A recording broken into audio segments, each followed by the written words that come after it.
कहानी की शुरुआत में बताया जाता है कि अचानक से आसमान से काफी सारे प्लेयर धरती पर आके गिरने लगे। धरती पर चारों तरफ बैरियर लगाया गया, लेकिन इसका कोई भी फायदा नहीं हुआ, क्योंकि उस बैरियर को तोड़ते हुए मॉन्स्टर जमीन पे आने लगे, जो कि डेमोनिक बीस्ट के नाम से जाने गए। और इन डेमोनिक बीस्ट के साथ आया था God of destruction Linga. And इसके आने के बाद धरती पर वो तबाही मची जिसके बारे में किसी ने भी नहीं सोचा था। इन डेमोनिक बीस्ट ने लोगों को बेरहमी से मारना शुरू कर दिया। एंड हम एक आदमी को देखते हैं जो कि अपनी वाइफ से कहता है इत्सुकी को लेके यहाँ से भागो, और अगले ही पल वो आदमी भी डेमोनिक बीस्ट के हाथों ही मारा जाता है। एंड उसकी वाइफ को भी पता चल चुका था कि वो यहाँ पे नहीं बचेगी, इसीलिए वो अपने बेटे इत्सुकी को फेंकते हुए कहती है कि इत्सुकी यहाँ से भाग जाओ, और इसी के साथ वो भी यहाँ पे मारी जाती है। इत्सुकी और कोई नहीं हमारी सीरीज का मेन कैरेक्टर है। एंड ये एक पास्ट का सीन होता है और इसके बाद सीन प्रेजेंट में आता है। एंड हम देखते हैं कि इत्सुकी यहाँ पर बड़ा हो चुका है और वो सारी बातें याद करके उसके आंख से आंसू आ चुके होते हैं। इत्सुकी की फ्रेंड उससे क्वेश्चन करती है कि क्या तुम ठीक हो, लेकिन इत्सुकी उससे चिंता करने के लिए मना करता है। और तभी वहाँ पर इत्सुकी का दोस्त भी आ जाता है, जो कि इत्सुकी से कहता है क्या तुम्हें अभी नींद आ रही है। लेकिन तभी हम उनके सामने एक पर्सन को देख पाते हैं। एंड वो पर्सन सारे के सारे स्टूडेंट से कहता है जैसा कि तुम लोगों को पता होगा कि आज से 10 साल पहले एक काफी बड़ा डेमोनिक बीस्ट का अटैक नॉर्थन साइड के ब्लू रिवर पे हुआ था। लेकिन जैसा कि कुछ इंसानों ने अलग तरीके की पावर को अवेकन किया था, उन लोगों ने उन डेमोनिक बीस्ट से फाइट किया, जो कि क्रॉस वॉर के नाम से जाना गया। हालांकि इसके बाद से डेमोनिक बीस्ट का अटैक थोड़ा सा कम हो गया, लेकिन इसका मतलब ये नहीं है कि पूरी तरीके से खत्म हो चुका है। ऐसा हो सकता है कि फ्यूचर में वापस से क्रॉस वॉर हो जाए। तभी इत्सुकी का दोस्त यहाँ पे इत्सुकी को बताता है कि इनका नाम इजुमी है और ये नॉर्थ साइड के कमांडर ऑफ चीफ हैं। यहाँ तक कि ह्यूमैनिटी का सबसे स्ट्रॉन्गेस्ट पर्सन जिसका नाम ताई वाजिन है, जिन्हें लाइट ऑफ ह्यूमैनिटी के नाम से भी जाना जाता है, वो इन्हीं के स्टूडेंट हैं। इसके बाद इजुमी कहता है हालांकि ऑर्डिनरी लोग जिन लोगों ने अभी तक अवेकन नहीं किया है, उनके अंदर भी चांसेस हो सकते हैं कि वो अवेकन कर जाएं। यही वजह है कि आज मैं तुम्हारे स्कूल में आया हूँ ताकि मैं ये चेक कर सकूं कि क्या तुम में से कोई अवेकन हो सकता है या नहीं, ताकि तुम लोग डेमोनिक बीस्ट से फाइट करके यहाँ पे ह्यूमैनिटी को सेव कर सको। एंड ये कहते ही इजुमी की बॉडी के अंदर से काफी ज्यादा लाइट एनर्जी रिलीज होना शुरू हो जाती है। सारे के सारे बच्चे इजुमी की बात सुनने के बाद काफी ज्यादा एक्साइटेड हो जाते हैं। इत्सुकी का दोस्त इत्सुकी से कहता है कि क्या तुमने सुना कि हम लोग भी यहाँ पर अवेकन कर सकते हैं। लेकिन हम इत्सुकी को देखते हैं जो कि यहाँ पर काफी ज्यादा शांत खड़ा होता है। इसके बाद वो अपने दोनों दोस्तों को पीछे की तरफ छोड़ते हुए आगे की तरफ बढ़ जाता है और इत्सुकी काफी सीरियस टोन में कहता है फाइनली वो दिन आ गया जिस दिन का मैंने कई सालों से इंतजार किया था। और हम इत्सुकी के चेहरे पर एक क्रीपी स्माइल को देख पाते हैं। वही हम देखते हैं कि एक एक करके बच्चे यहाँ पर स्टोन के पास जाके अपने हाथ को लगाने लगते हैं, लेकिन कोई भी बच्चा अवेकन नहीं हो रहा होता है, इसीलिए वहाँ पे खड़ा ऑफिसर सबको रिजेक्ट कर रहा होता है। ये देखकर सारे के सारे बच्चे काफी ज्यादा शॉक होते हैं कि जिन बच्चों की फिजिक्स यहाँ पर काफी ज्यादा अच्छी है, लेकिन इसके बावजूद भी वो लोग भी अवेकन नहीं कर पा रहे हैं, तो फिर हम लोग कैसे करेंगे। वहीं दूसरी लड़की खुद को सेटिस्फाइड करते हुए कहती है कि शायद इसका फिजिक्स से कोई लेना देना ना हो। वहीं ऐसे एक एक करके ऑफिसर सबको रिजेक्ट करता जा रहा होता है। वहीं ये चीज देखकर सारे के सारे बच्चे परेशान होते हुए कहते हैं कि उनके स्कूल से अभी तक एक बच्चा भी अवेकन नहीं हुआ है। तभी ऑफिसर यहाँ पे दूसरे बच्चे को बुलाता है जिसका नाम ओशिकी होता है, और तभी एक बच्चा सारे बच्चों को ओशिकी को देखने के लिए कहते हैं। और हमें जानने को मिलता है कि पहला बच्चा ओशिकी यहाँ पर अवेकन कर चुका है और ओशिकी की पावर यहाँ पे लाइटनिंग की होती है एंड उसके ओवरऑल स्टेट्स यहाँ पे 12 के होते हैं। ये चीज देखकर एक लड़की जिसका नाम चीजू होता है वो कहती है कि फाइनली हमें यहाँ पर एक अवेकनर मिल गया। हालांकि इस बच्चे के स्टेट उतने अच्छे नहीं है, लेकिन कुछ ना से तो अच्छा ही है। और अवेकनर बनने के बाद ओशिकी काफी ज्यादा चौड़ में आ जाता है, क्योंकि उसे लग रहा था कि कहीं वही तो मेन कैरेक्टर नहीं है इस दुनिया के अंदर। लेकिन तभी हमारा असली मेन कैरेक्टर उसके पीछे से गुजरता है और इत्सुकी ने यहाँ पे ओशिकी को अपने सामने से साइड कर दिया होता है। एंड इस वजह से ओशिकी को यहाँ पर काफी ज्यादा गुस्सा आ जाता है। वो इत्सुकी पर चिल्लाते हुए कहता है अब साले तुझे क्या लग रहा है, तू यहाँ पे क्या कर रहा है, क्या तू मेरे हाथों से यहाँ पे मरना चाहता है। पर इत्सुकी तो उसको फुल टू फुल इग्नोर करते हुए आगे की तरफ आ चुका होता है। सारे के सारे बच्चे देखकर शॉक होते हैं कि इत्सुकी यहाँ पर लाइन को कट करके आगे की तरफ गया है, क्या वो अवेकन होने के लिए इतना ज्यादा डिस्परेट है। वहीं दूसरे बच्चे इत्सुकी की चिंता करते हैं कि उसने ओशिकी से पंगा ले लिया है, क्योंकि ओशिकी अब एक अवेकनर बन चुका है। वहीं सीजू इत्सुकी को देखकर इजुमी से कहती है कि मुझे इस लड़के के अंदर से काफी ज्यादा इंटेंस इमोशन फील हो रहा है। वहीं इत्सुकी अपने हाथ को उस पत्थर की तरफ बढ़ाते हुए अपने मन में कहता है मैं इन कमीने बीस्ट से बहुत ज्यादा नफरत करता हूँ, इतना ज्यादा कि मैं बता भी नहीं सकता। मैं हर एक बीस्ट को बेरहमी से जान से मार दूंगा। घिनौने क्रिएचर्स बस मेरा इंतजार करो। वहीं इजुमी देखकर शॉक हो जाता है कि इत्सुकी की बॉडी के अंदर से काफी ज्यादा इंटेंस एनर्जी बाहर आने लगती है। वो एनर्जी इतनी ज्यादा होती है कि इत्सुकी के अगल बगल एक काफी बड़ा फ्लावर बन चुका होता है, और ये फ्लावर इतना बड़ा होता है कि पूरा का पूरा स्कूल भी इसके सामने छोटा लग रहा होता है। एंड ये चीज देखकर बाकी सारे बच्चे शॉक होते हुए कहते हैं कि आखिरकार ये क्या है, आखिरकार इतना बड़ा फ्लावर यहाँ पे कैसे बन गया। वहीं दूसरा बच्चा कहता है कि इतनी एनर्जी तो ओशिकी की बॉडी के अंदर से भी नहीं निकली थी, ये तो एक अमेजिंग अवेकनर है। वहीं इत्सुकी को अवेकन करता हुआ देखकर उसके दोस्त भी उसके लिए काफी ज्यादा खुश होते हैं। वहीं ये चीज देखकर सीजू कहती है कि ये चीज काफी ज्यादा रेयर अवेकनर के साथ ही होता है। वहीं इजुमी कहता है मैं तो ये देखना चाहता हूँ कि ये लड़का और कितना ज्यादा कैपेबल है। लेकिन तभी हम इत्सुकी के माइंड का सीन देखते हैं जहाँ पे वो अपने सिस्टम विंडो को देख रहा होता है। तो हमें सिस्टम विंडो के अंदर बताया जाता है कि ओत्सुकी का लेवल यहाँ पे नहीं बढ़ेगा, वो हमेशा 0 ही रहेगा। लेकिन लेवल 0 पे रहने के बावजूद भी उसके स्टैट्स पर कोई भी फर्क नहीं पड़ेगा, वो स्टैट्स हमेशा ही बढ़ते रहेंगे। यहाँ पे इत्सुकी को एक स्पेशल ग्रेड मिली होती है। एंड साथ ही सिस्टम विंडो ये भी बताता है कि जब भी कोई एनिमी यहाँ पर इत्सुकी पे अटैक करेगा, इत्सुकी के पास अपने आप एक ऐसी स्किल आ जाएगी जो कि दुश्मन के स्किल को काउंटर कर सके। और जब भी इत्सुकी के पास कोई स्किल आएगी तो इसे उसकी सारी की सारी इंजरीज हील हो जाएंगी। लेकिन इत्सुकी देखकर काफी ज्यादा डिमोटिवेट हो जाता है कि उसके सारे के सारे स्टैट्स यहाँ पे 0 हैं। लेकिन अगले ही पल उसका स्पेशल ग्रेड निर्वाणा यहाँ पर एक्टिवेट हो जाता है एंड इस वजह से उसके स्टैट्स में 200 पॉइंट्स ऐड हो जाते हैं। एंड अब इत्सुकी का ओवरऑल स्टैट यहाँ पर 800 हो जाता है। ये चीज देखकर इत्सुकी खुश होते हुए कहता है, भले इस बात से फर्क नहीं पड़ता कि मेरा लेवल यहाँ पे 0 ही क्यों ना हो, लेकिन जब भी मुझे यहाँ पर कोई स्किल मिलेगी मेरा यहाँ पे स्टैट्स अपने आप बढ़ जाएंगे, यानी बिना लेवल अप करे भी मैं यहाँ पर पावरफुल हो सकता हूँ। और तभी हम देखते हैं कि इत्सुकी की बॉडी के अंदर से और भी ज्यादा एनर्जी रिलीज होना शुरू हो जाती है, जो चीज देखकर सारे के सारे बच्चे कहते हैं कि हमें तो यहाँ पर कुछ दिखाई नहीं दे रहा। एंड इन सारी चीजों से ओत्सुकी को यहाँ पर काफी ज्यादा गुस्सा आ रहा होता है। वो ये चीज देखकर शिजू और इजुमी काफी ज्यादा शॉक होते हैं। वो लोग आपस में बात कर रहे होते हैं कि हिस्ट्री के अंदर पहली बार ये हो रहा है, हमने कभी सोचा नहीं था कि स्कूल के अंदर हमें कोई ऐसा लड़का भी मिल जाएगा। वो ये चीज देखकर तो उसी के गुस्से में पागल होते हुए अपने मन में कहता है, इस कमीने ने मेरी सारी की सारी अटेंशन को चुरा लिया, मैं इस कमीने को जान से मार दूंगा। ये बातें कहते हुए उसने सीधा अपने लाइटनिंग से इत्सुकी पे अटैक कर दिया होता है और वो अटैक सीधा यहाँ पर इत्सुकी की तरफ ही बढ़ रहा होता है। लेकिन तभी इत्सुकी का सिस्टम विंडो इस अटैक को एनालाइज करने लगता है और इत्सुकी के इस अटैक का नाम सिल्वर सरपेंट होता है। लेकिन इससे पहले ये अटैक इत्सुकी को लग पाता है, इत्सुकी अपने जगह से गायब हो जाता है। ये चीज देखकर सारे के सारे बच्चे शॉक होते हुए कहते हैं कि अचानक से वो कहाँ चला गया, अभी तो वो यहीं पे था। एंड तभी हम देखते हैं कि इत्सुकी सीधा ओत्सुकी के पीछे आ चुका होता है और इस सेंस करके ओत्सुकी पूरी तरीके से घबरा चुका होता है। उसने उम्मीद नहीं किया था कि इत्सुकी इतनी जल्दी उसके पास आ जाएगा। तभी इत्सुकी उसके कंधे पे हाथ रखते हुए उसके कान में कहता है, अपने आप को लकी मानो कि तुम इंसान बन के पैदा हुए हो, नहीं तो मैं कसम खा के कहता हूँ कि अगर तुम एक मॉन्स्टर होते तो मैं तुम्हें 100 बार मार चुका होता।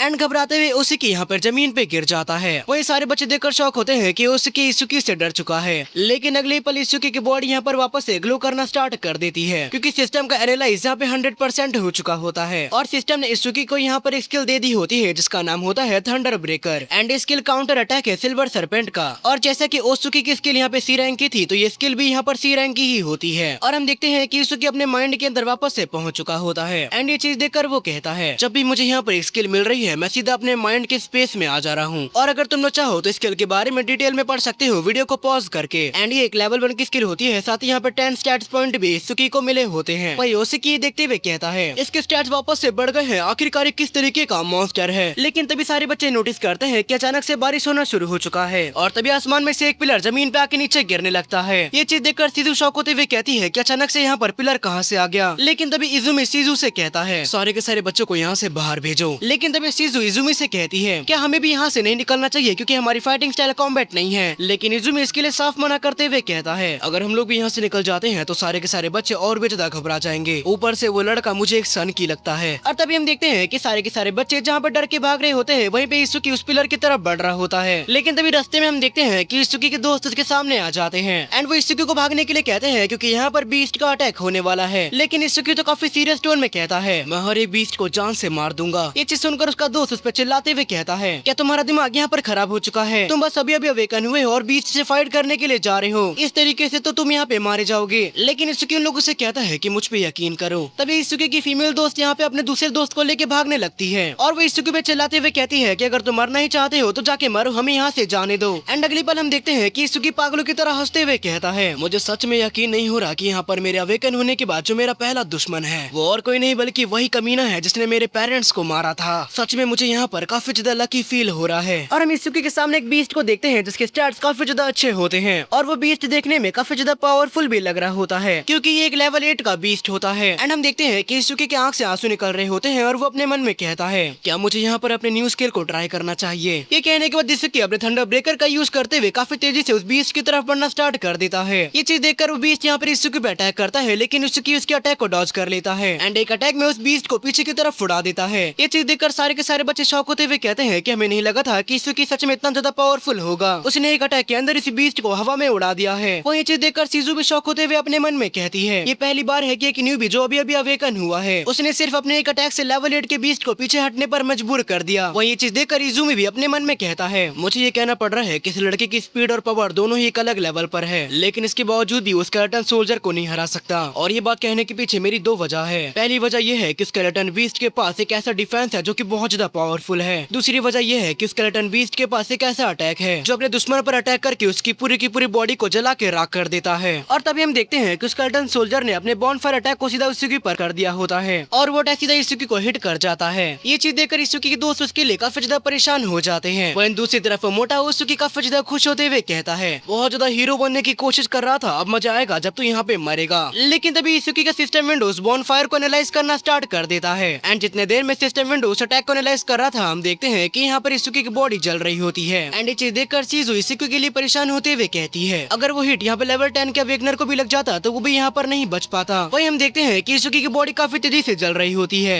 ये चीज देखकर इसुकी कहता है, मॉम क्या ऐसा लगता है जब बॉडी जलती है तो। और हम देखते हैं कि इसुकी अपनी मॉम को याद कर रहा होता है क्योंकि वो बेचारी भी ऐसे ही जल के मरी होती है एंड इसुकी की आधी बॉडी अब तक यहाँ पर जल चुकी होती है। लेकिन तब तक सिस्टम विंडो का 100% एनालाइज कंप्लीट हो जाता है। वहीं दूसरी तरफ हम लोग एक बच्चे को देखते हैं जो कि कह रहा होता है, मैंने इस न्यूबी से कुछ ज्यादा ही उम्मीद लगा ली थी कि हमारी जान बचा लेगा, लेकिन ऐसा लगता है कि आज हम लोग सच में यहाँ पर मारे जाएंगे। पर तभी दूसरा बंदा कहता है कि इसुकी की तरफ देखो, उसकी बॉडी वापस से ग्लो करना स्टार्ट कर रही है। वो लोटस का फ्लावर वापस से उसकी बॉडी पर आ चुका है और तभी हम देखते हैं कि इसुकी की बॉडी अब यहाँ पे वापस से हील करना स्टार्ट कर रही होती है। और वहीं इसुकी अपने मन में सोच रहा होता है कि इस बार उसको कौन सी स्किल मिली है। और तभी इसुकी को बॉनफायर के काउंटर में ब्लैक बॉल नाम की स्किल मिल जाती है, साथ ही उसको 20 स्टैट्स पॉइंट भी मिले होते हैं एंड इस वजह से इसुकी के ओवरऑल स्टैट्स यहाँ पे 920 हो जाते हैं। और ये चीज देखकर इसुकी कहता है, मैंने जब पहली बार स्केलेटन सोल्जर पर अटैक किया था तो इसके बावजूद भी मैं उसके डिफेंस को नहीं तोड़ पाया था, लेकिन स्किल के मिलने के बाद क्या मैं ये कर सकता हूँ। एंड ये चीज देखकर सारे के सारे बच्चे काफी ज्यादा खुश होते हुए यहाँ पर इसुकी को चेयर करना स्टार्ट कर देते हैं। वहीं एक बच्चा तो शॉक होते हुए कहता है कि ये तो पूरा का पूरा रिकवर हो गया, क्या ये किसी तरीके का मिरेकल है कि इसकी बॉडी फुली रिकवर हो चुकी है। वहीं शिज़ू और इज़ुमी शॉक होते हुए कह रहे होते हैं कि क्या इस लड़के के पास सेल्फ फीलिंग नाम की एबिलिटी भी है। ऐसा कहा जाता है कि स्पेशल ग्रेड काफी ज्यादा मिस्टीरियस ग्रेड होता है, इसीलिए मैं इस लड़के को लेकर और ज्यादा क्यूरियस हूँ कि इस लड़के की लिमिट क्या है। पर तभी हम देखते हैं कि स्केलेटन मॉन्स्टर ने वापस से इसुकी पर अटैक कर दिया होता है। लेकिन तभी हम देखते हैं कि इसुकी की बॉडी के ऊपर एक ब्लैक कलर का आर्मर चढ़ना शुरू हो जाता है एंड उस आर्मर की वजह से इसुकी को उस बॉनफायर से कुछ भी नहीं होता। और हम देखते हैं कि इसुकी यहाँ पर कम्प्लीटली ट्रांसफॉर्म हो चुका होता है एंड इसके बाद इसुकी काफी तेजी से बढ़ते हुए उस स्केलेटन सोल्जर के पीछे की तरफ आ जाता है। इसके बाद वो अपने हाथ को एक वेपन में कन्वर्ट कर लेता है एंड बस एक अटैक के साथ ही उसने यहाँ पर उस मॉन्स्टर को मार दिया होता है। और ये इतना ज्यादा फास्ट था कि बच्चे देख भी नहीं पाए कि आखिरकार यहाँ पे हुआ क्या। इसके बाद इसुकी अपने आर्मर को डीएक्टिवेट करते हुए कहता है, ये सिर्फ एक आर्मर ही नहीं है बल्कि एक ऐसी डिवाइन स्किल है जो कि किसी भी शेप के वेपन को क्रिएट कर सकती है। ये एक ऐसी डिवाइन स्किल है जो कि ऑफेंसिव और डिफेंसिव का कॉम्बिनेशन है। पर तभी इसुकी का दोस्त आके इसुकी के गले लग जाता है और इसका नाम हारुतो होता है और ये इसुकी से कहता है, मुझे ये देखकर अच्छा लगा कि तुम यहाँ पर सही सलामत हो। लेकिन इसुकी क्वेश्चन करता है कि यहाँ पर साया कहाँ पे है और साया इसुकी की दूसरी दोस्त होती है। और इसुकी की बात सुनने के बाद हारुतो उसे बताता है कि मुझे उसके बारे में नहीं पता, वो तब से तुम्हें फाइट करते हुए देख रही थी और उसका चेहरा पूरा रोने जैसा हो चुका था। एंड ये चीज देखकर इसुकी को पता चल जाता है कि साया यहाँ से चली गई है। शायद ऐसा इसलिए है क्योंकि साया इसुकी से गुस्सा है। लेकिन तभी इज़ुमी शिज़ू से कहता है, शिज़ू यहाँ पर जितना भी कुछ हुआ है वो सारा का सारा हैंडल कर लेना और जाके प्रिंसिपल को एक मैसेज देना कि मैं इस लड़के को अपने साथ लेके जा रहा हूँ। इसके बाद इज़ुमी सीधा इसुकी के पास आ चुका होता है एंड वो इसुकी से कहता है, तो लड़के क्या तुम्हारा नाम इसुकी है? एंड इज़ुमी को इसुकी से बात करता हुआ देखकर बाकी सारे बच्चे कह रहे होते हैं क्या इज़ुमी इसुकी को अपना स्टूडेंट बनाने का ट्राई कर रहे हैं। लेकिन दूसरा बच्चा कहता है कि नहीं, ऐसा नहीं हो सकता क्योंकि इज़ुमी का एक लौता स्टूडेंट है जो कि ह्यूमैनिटी का सबसे स्ट्रॉन्गेस्ट पर्सन है एंड उसका नाम है ताइवाजिन। इसके बाद हम देखते हैं कि इज़ुमी इसुकी से कहता है, इसुकी तुम बाकी लोगों से बहुत ज्यादा स्पेशल हो क्योंकि मैं साफ देख सकता हूँ कि तुम्हारे दिल के अंदर नफरत कूट कूट के भरी हुई है। आखिरकार इसकी वजह क्या है? ये सुनकर इसुकी कहता है, आज से 10 साल पहले कमीने बीस्ट ने मेरे पेरेंट्स को मार दिया था, यहाँ तक कि मैं भी मरने वाला था, लेकिन एक अवेकनर ने मेरी जान बचा ली थी। मैंने अपनी आंखों के सामने अपनी मॉम को जलते हुए देखा था। और हम देखते हैं कि इसुकी की मॉम मरते हुए इसुकी से कहती है, इसुकी मेरे बच्चे, मेरे मरने के बाद भी मैं उम्मीद करूंगी कि तुम अपना ख्याल रखोगे। इतना याद रखना, मैं तुम्हें छोड़ के नहीं जा रही हूँ, मैं तुम्हारे दिल में हमेशा जिंदा रहूंगी। उस दिन मैंने कसम खाई कि मैं जड़ से इन बीस्ट को खत्म कर दूंगा और इन सब की जड़ वो कमीना है जिसे मैं अपने हाथों से जान से मारूंगा। एंड यहाँ पर इसुकी गॉड ऑफ डिस्ट्रक्शन की बात कर रहा होता है। इसके बाद सीन प्रेजेंट में आता है जहाँ पे इज़ुमी इसुकी से कहता है, भले तुम्हारी बॉडी के अंदर कितनी नफरत क्यों ना हो, लेकिन मैं देख सकता हूँ कि तुम्हारे आंख से आंसू आ गए। ये सुनकर इसुकी कहता है, पता नहीं जब भी मैं अपनी मॉम की डेथ के बारे में याद करता हूँ मेरी लेफ्ट आई से आंसू आना बंद हो जाते हैं और राइट वाली आंख से अपने आप आंसू बहना शुरू हो जाते हैं। लेकिन अच्छी बात यह है कि इसकी वजह से मैं अपने हेट्रेड को कभी कम नहीं कर पाता। पर तभी इज़ुमी इसुकी से कहता है, क्या तुम मेरे स्टूडेंट बनना चाहोगे? अगर तुम ऐसा करते हो तो मैं तुम्हें साल्वेशन लीग तक लेके जाऊंगा, यहाँ तक कि मैं तुम्हें ऐसी डिस्ट्रक्टिव पावर गेन करने में भी हेल्प करूंगा जिनका यूज तुम बीस्ट से फाइट करते हुए कर सकते हो। लेकिन इसुकी को साल्वेशन लीग के बारे में पता नहीं होता, इसलिए वो इसके बारे में पूछने लगता है। तो इज़ुमी इसुकी को बताता जाता है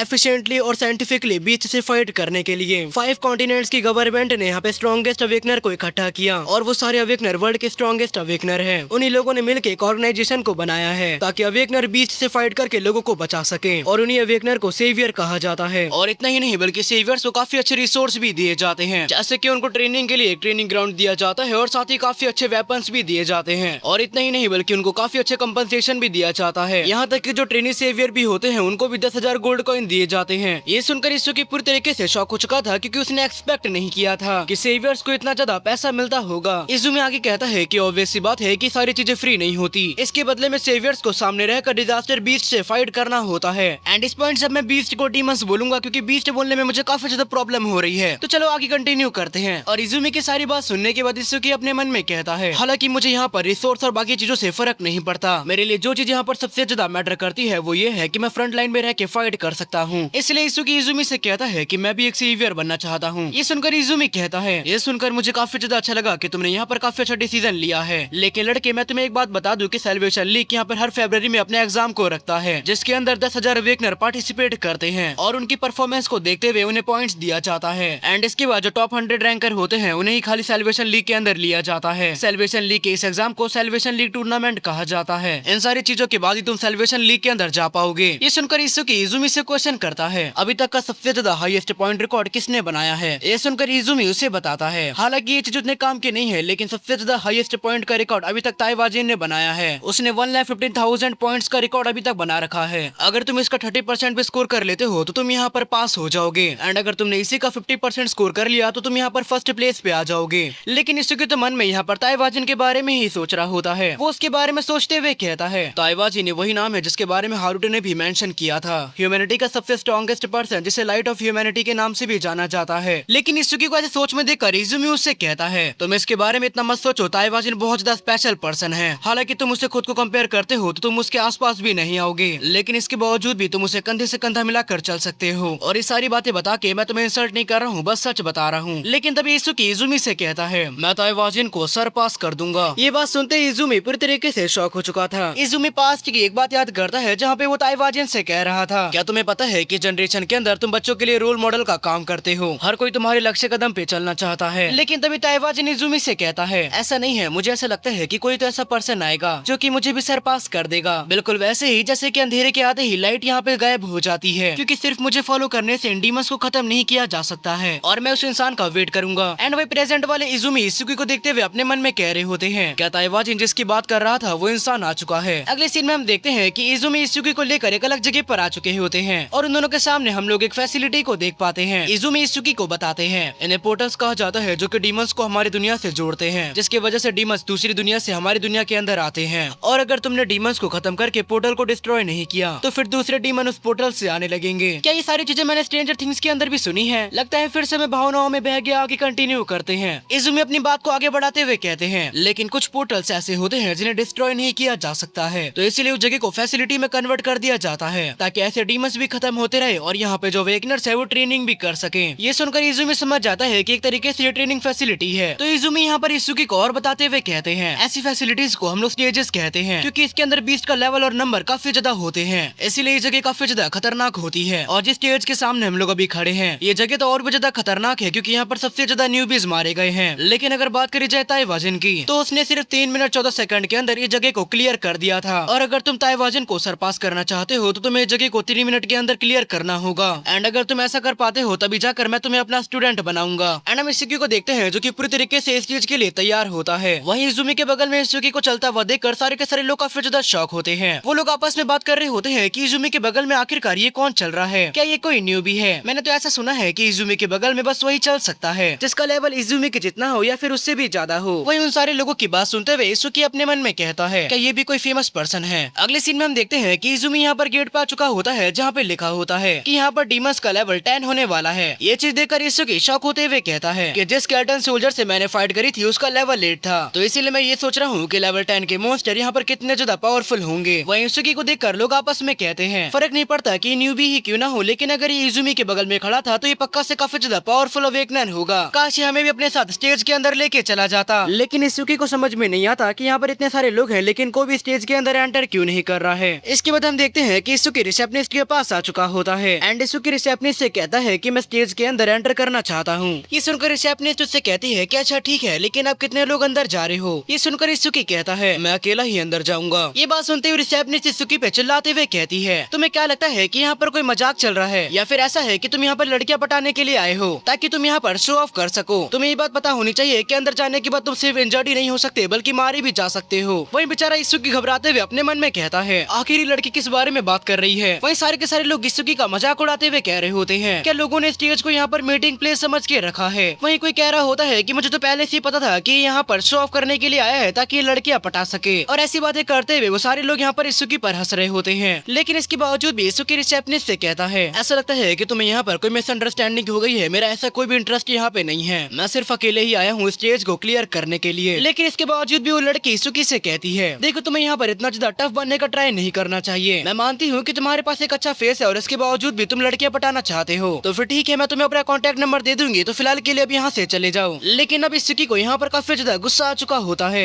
वो काफी गुस्से में उस लड़की से कहता है ओए लड़की, मैं अपनी बात को वापस रिपीट नहीं करूंगा, मुझे तुम्हारे कॉन्टैक्ट नंबर से कोई फर्क नहीं पड़ता है, मैं खाली स्टेज को क्लियर करना चाहता हूँ। एंड इस चीज देखकर वो लड़की भी घबराते हुए इसुकी को एक चीज देते हुए कहती है तो फिर ठीक है, अंदर जाके अगर तुम मर जाते हो तो इसकी रिस्पॉन्सिबल मैं नहीं होंगी। इसुकी ने भी इस ब्रेसलेट को लेके अपने हाथ में पहन लिया होता है। लेकिन बाकी सारे लोग तो अभी भी इसुकी का मजाक उड़ाते हुए कह रहे होते हैं ये लड़का अभी भी यहाँ पर टफ बनने का ट्राई कर रहा है, सच में ऐसे लोग यहाँ पर जल्दी ही मारे जाते हैं। वहीं वो लोग इसुकी का सिस्टम विंडो देखते हुए कहते हैं भले इस लड़के के पास स्पेशल ग्रेड क्यों ना हो, लेकिन लेवल 0 होने के बावजूद भी लेवल 10 का बीस्ट को नहीं हरा सकता। ऐसा लगता है कि 1 मिनट के अंदर ही इसका काम तमाम हो जाएगा। वहीं हम लोग इसुकी को देखते हैं जो कि उन लोगों की सारी बातें इग्नोर करते हुए कहता है जितना मुझे इस ब्रेसलेट के बारे में पता है ये स्कैनिंग का काम करता है ताकि इस ब्रेसलेट की मदद से मैं अंदर की तरफ एंटर कर सकूं। तो चलो और ज्यादा टाइम वेस्ट ना करते हुए अब इसको शुरू करते हैं। इसके बाद इसुकी ब्रेसलेट को स्कैन करने लगता है। स्कैन खत्म होने के बाद इसुकी तैयार होते हुए कहता है अच्छा तो 3 मिनट कहा था ना, चलो देखते हैं। और इसी के साथ इसुकी का टाइमर यहाँ पे शुरू हो जाता है। इसके बाद इसुकी काफी तेजी से अंदर की तरफ बढ़ जाता है। वो सामने की तरफ पोर्टल को देखते हुए कहता है भले ये जगह आर्टिफिशियली क्यों ना हो, लेकिन ये पहली बार है जब मैं स्टेज के अंदर एंटर कर रहा हूँ। तभी हम देखते हैं कि इसुकी के सामने एक ट्री टाइप का मॉन्स्टर आ चुका होता है, लेकिन इसुकी एक ही अटैक के अंदर उस डीमन को यहाँ पे मार देता है। एंड हम देखते हैं कि इसुकी का हाथ यहाँ पे कुल्हाड़ी के अंदर चेंज हो चुका होता है। और ये चीज देखकर इसुकी कहता है पेड़ों के लिए कुल्हाड़ी सच में काफी ज्यादा मजेदार है। और अगले पल हम देखते हैं कि उसके सामने और भी काफी सारे डीमंस चुके होते हैं। इसके बाद हमें बाहर का सीन दिखाया जाता है जहाँ पे हम देखते हैं कि वहाँ पर सीजू भी आ चुकी होती है। वो इजुमी से कहती है कि सीनियर यहाँ पे और भी काफी सारे स्टेजेस हैं, लेकिन आप उसे यहीं पर क्यों लेके आए? ये जगह बाकी सारे स्टेजेस के मुकाबले काफी ज्यादा खतरनाक है। ये सुनकर इजुमी उससे कहता है उस लड़के ने ही मुझसे कहा था कि वो यहाँ पे ताइवाजिन को सरपास करना चाहता है, तो मैं उसको उसी जगह पर लेके आ गया जहाँ से ताइवाजिन ने शुरुआत करी थी। ये सुनकर सीजू शौक होते हुए कहती है कि कोई भी इंसान ताइवाजिन को ऐसी सरपास नहीं कर सकता। अगर कोई भी इंसान सर ताइवाजिन को सरपास करना चाहता है तो सबसे पहले उसे अपने ह्यूमन लिमिट्स को पीछे छोड़ना होगा। ये सुनकर इजुमी सीजू से कहते हैं कि तुम यहाँ पर ताइवाजिन के बारे में क्या सोचती हो? ये सुनकर सीजू कहती है कि पहली बार जब मैंने उनको देखा था तो मुझे ऐसा लगा था कि सर ताइवाजिन काफी ज्यादा काइंड है, उनसे बात करना काफी ज्यादा आसान होगा, लेकिन उन्होंने मेरे आंखों के सामने लेवल 97 के डीमंस को एक ही बार में मार दिया। और उस टाइम मैंने उनकी आंखों के अंदर कोल्डनेस और लोनलीनेस को देखा। उनकी आंखें देखकर ऐसा लग ही नहीं रहा था कि वो कोई इंसान है, ऐसा लग रहा था मानो जैसे कि वो खुद एक गॉड है। ये सुनकर इजुमी कहते हैं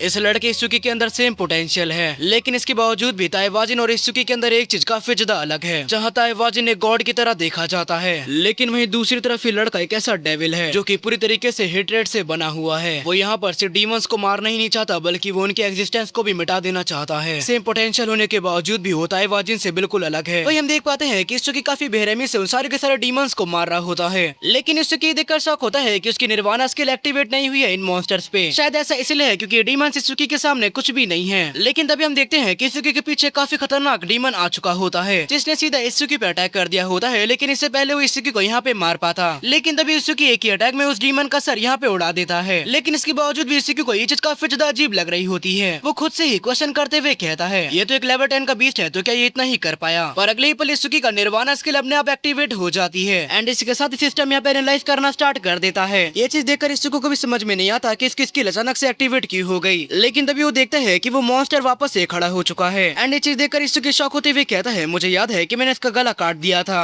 लेकिन इसके बावजूद भी इसने यहाँ पर रीजनरेट कर लिया है। और हम देखते हैं कि उस लेवल 10 के मॉन्स्टर ने इसुकी को यहाँ पर पकड़ना शुरू कर दिया होता है। और यहाँ पर तुम लोग उस मॉन्स्टर के स्टैट्स भी देख सकते हो। लेकिन इसुकी भी बिना टाइम वेस्ट करे अपने ब्लैक बॉल स्किल को एक्टिवेट कर लेता है। एंड इसके बाद उस लेवल 10 के मॉन्स्टर की तरफ बढ़ते हुए कहता है, अगर ये रीजनरेट कर सकता है तो फिर मैं इसको इतना ज्यादा डैमेज दूंगा कि एक टाइम के बाद ये रीजनरेट ही ना कर पाए। इसके बाद इसुकी बेरहमी से उस मॉन्स्टर को मारना शुरू कर देता है। लेकिन उसे पूरी तरीके से खत्म करने के बाद भी इसुकी देखता है कि अभी भी वो खत्म नहीं हुआ और वो मॉन्स्टर वापस से इसुकी को पकड़ लेता है। वहीं इसुकी का एनालाइजेशन अभी भी चल रहा होता है। इसुकी उस लेवल 10 के मॉन्स्टर के सारे अटैक को डॉज करते हुए अपने मन में कह रहा होता है, जितनी बार भी ये मॉन्स्टर यहाँ पर रीजनरेट कर रहा है, मेरे स्किल के एनालाइजेशन की स्पीड और भी तेजी से बढ़ती जा रही है। लेकिन मैं खाली अपने स्किल पर डिपेंड नहीं रह सकता, इसलिए इसुकी अपने दोनों हाथों को एक्स के अंदर कन्वर्ट करते हुए सीधा उस मॉन्स्टर से फाइट करना स्टार्ट कर देता है। एंड वो उस मॉन्स्टर से फाइट करते हुए अपने मन में कहता है, अगर मैंने अभी कभी यहाँ पर इसको नहीं मारा तो फिर मैं ही मारा जाऊंगा। लेकिन अगले पैनल में इसुकी कहता है, धत तेरे की, क्योंकि हम देखते हैं कि उस मॉन्स्टर का सारा अटैक यहाँ पे इसुकी की बॉडी के आर पार चला गया होता है। एंड इसुकी उसी बेकार से हालत में कह रहा होता है, अच्छी बात यह है मेरी निर्वाणा स्किल जब एक्टिवेट होती है तो ये मैजिक पावर को कंज्यूम नहीं करती है, और तभी 100% एनालाइजेशन भी कंप्लीट हो जाता है। एंड इसुकी को यहाँ पर लोटस एक्सप्लोजन नाम की एक स्किल मिली होती है, साथ ही उसको 20 स्टैट्स पॉइंट भी दिए जाते हैं और उसकी सेल्फ रिकवरी भी स्टार्ट हो जाती है। एंड इसके बाद इसुकी लोटस एक्सप्लोजन को यूज करते हुए ताली मारता है। एंड इससे वहाँ पर एक काफी बड़ा धमाका होता है, जिसके एक ही अटैक से वो मॉन्स्टर यहाँ पे मारा जाता है। एंड इसके बाद इसुकी एक स्माइल के साथ कहता है, सच में स्किल इतनी बुरी भी नहीं है, लेकिन मैंने कभी भी एक्सपेक्ट नहीं किया था कि मेरी निर्वाणा स्किल तभी भी यहाँ पर काम करेगी जब मेरा मैजिक पावर 0 हो जाएगा। लेकिन तभी इसुकी देखता है कि उसके सामने कुछ आके पड़ा होता है, और उस चीज को देखते हुए इसुकी कहता है कि अब ये क्या है। वही हमें बाहर का सीन दिखाया जाता है जब रिसेप्शनिस्ट कह रही होती है, उस लड़की को अंदर गए हुए पूरे 2 मिनट से ज्यादा हो चुके हैं, लेकिन अभी भी वो बाहर नहीं आया है, हमें जल्द से जल्द यहाँ पे रेस्क्यू टीम को बुलाना होगा। वो ये चीज देखकर सीजू कहती है कि मुझे नहीं लगता कि वो लेवल 10 के मॉन्स्टर से हार गया होगा, लेकिन इसके बावजूद भी 3 मिनट के अंदर इस जगह को क्लियर करना ये तो पूरी तरीके से इम्पॉसिबल है। लेकिन सीजू की बात सुनने के बाद भी इजुमी वहाँ पर कुछ भी नहीं कहता। लेकिन तभी वहाँ पर एक न्यू नोटिफिकेशन आई होती है कि न्यू रिकॉर्ड अचीव। ये चीज देखकर वहाँ के